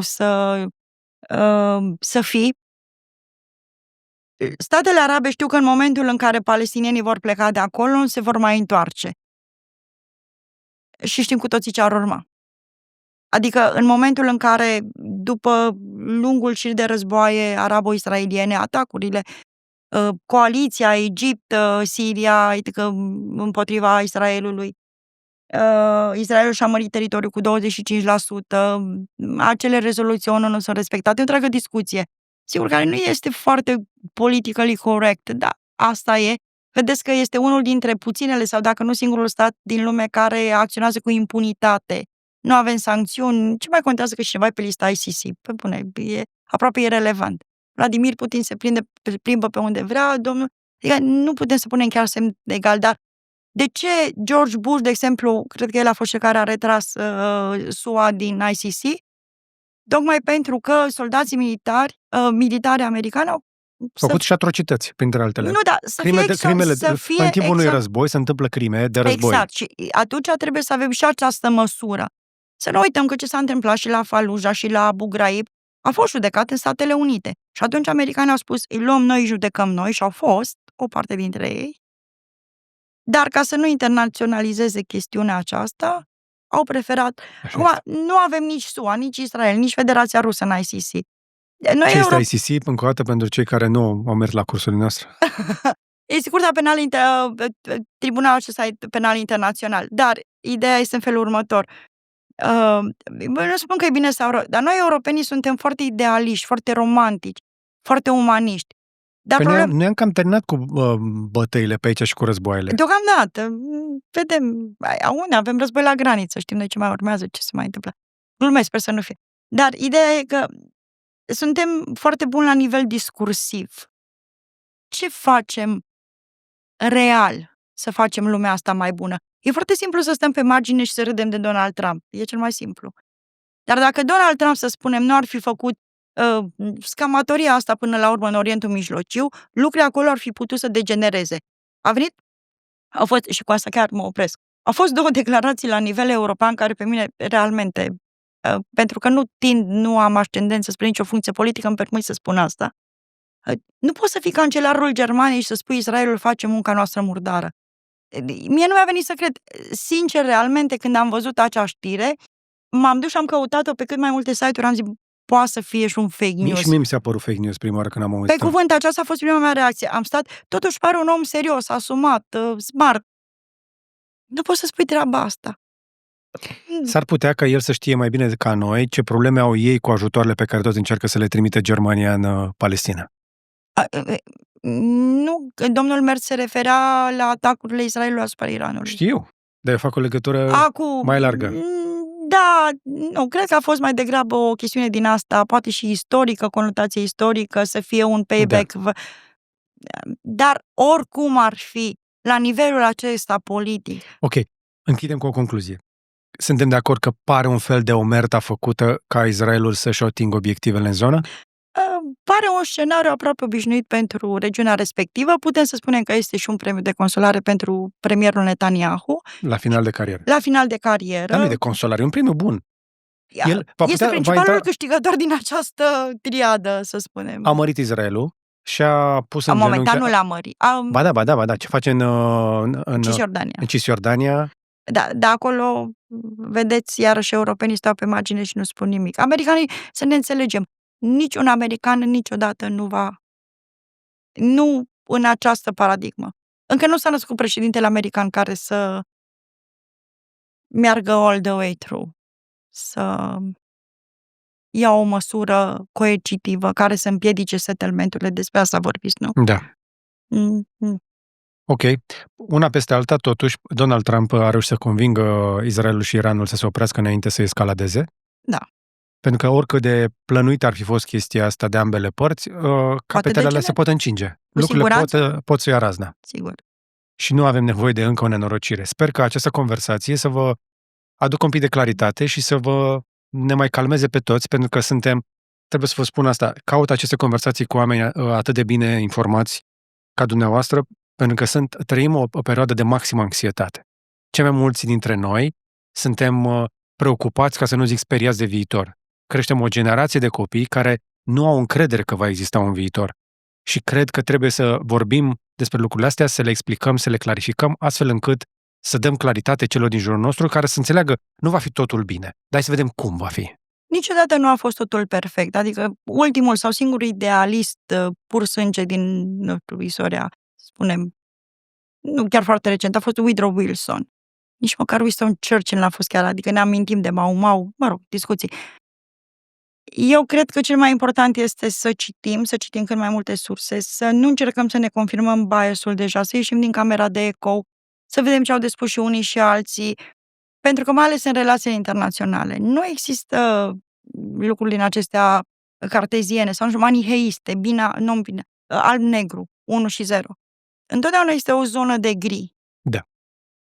Și cel mai important, din punctul meu de vedere, este că chiar dacă spiritele se încing, cum au fost cazul nostru recent, întotdeauna să ne uităm într-acolo unde există o potențială zonă de dialog.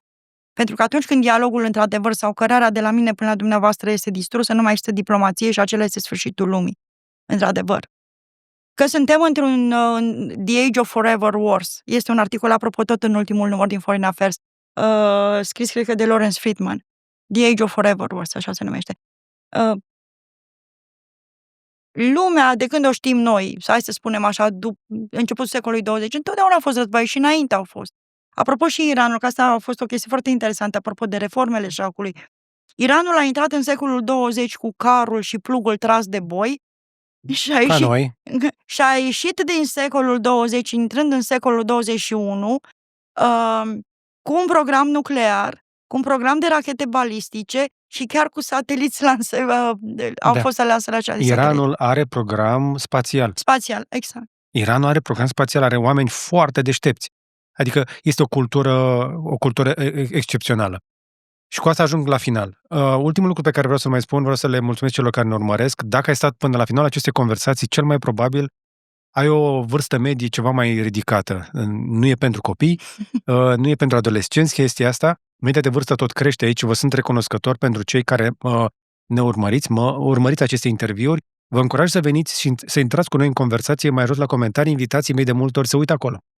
Și veniți și cu propuneri pentru următoarele noastre întâlniri sau cu alți invitați pe care ați vrea să-i vedeți aici, pentru că este rarisim să găsim locuri în care să stăm de vorbă fără să ne distragă atenția altceva atât de mult timp pe un subiect și simplu fapt că ați avut răbdare să urmăriți această conversație vă scoate, trebuie să spun sincer, dintr-o turmă din ce în ce mai mare de oameni care fac doom scrolling. Știți? Aia cu doom scrolling, de care vorbeam la început.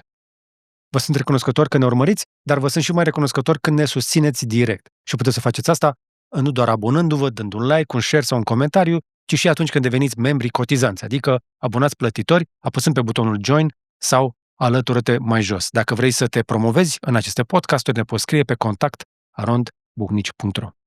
Cam atât însă pentru astăzi. Vreau să-i mulțumesc încă o dată invitatei mele. Am deschis o discuție despre zona asta de Palestina, de Gaza, ar mai fi lucruri de vorbit despre regiunea asta. Poate ne mai vedem peste vară, prin toamnă. Vreau să vă mulțumesc încă o dată pentru timpul dumneavoastră. Încă o dată vă mulțumesc și vouă, dar până data viitoare să vă fie numai bine.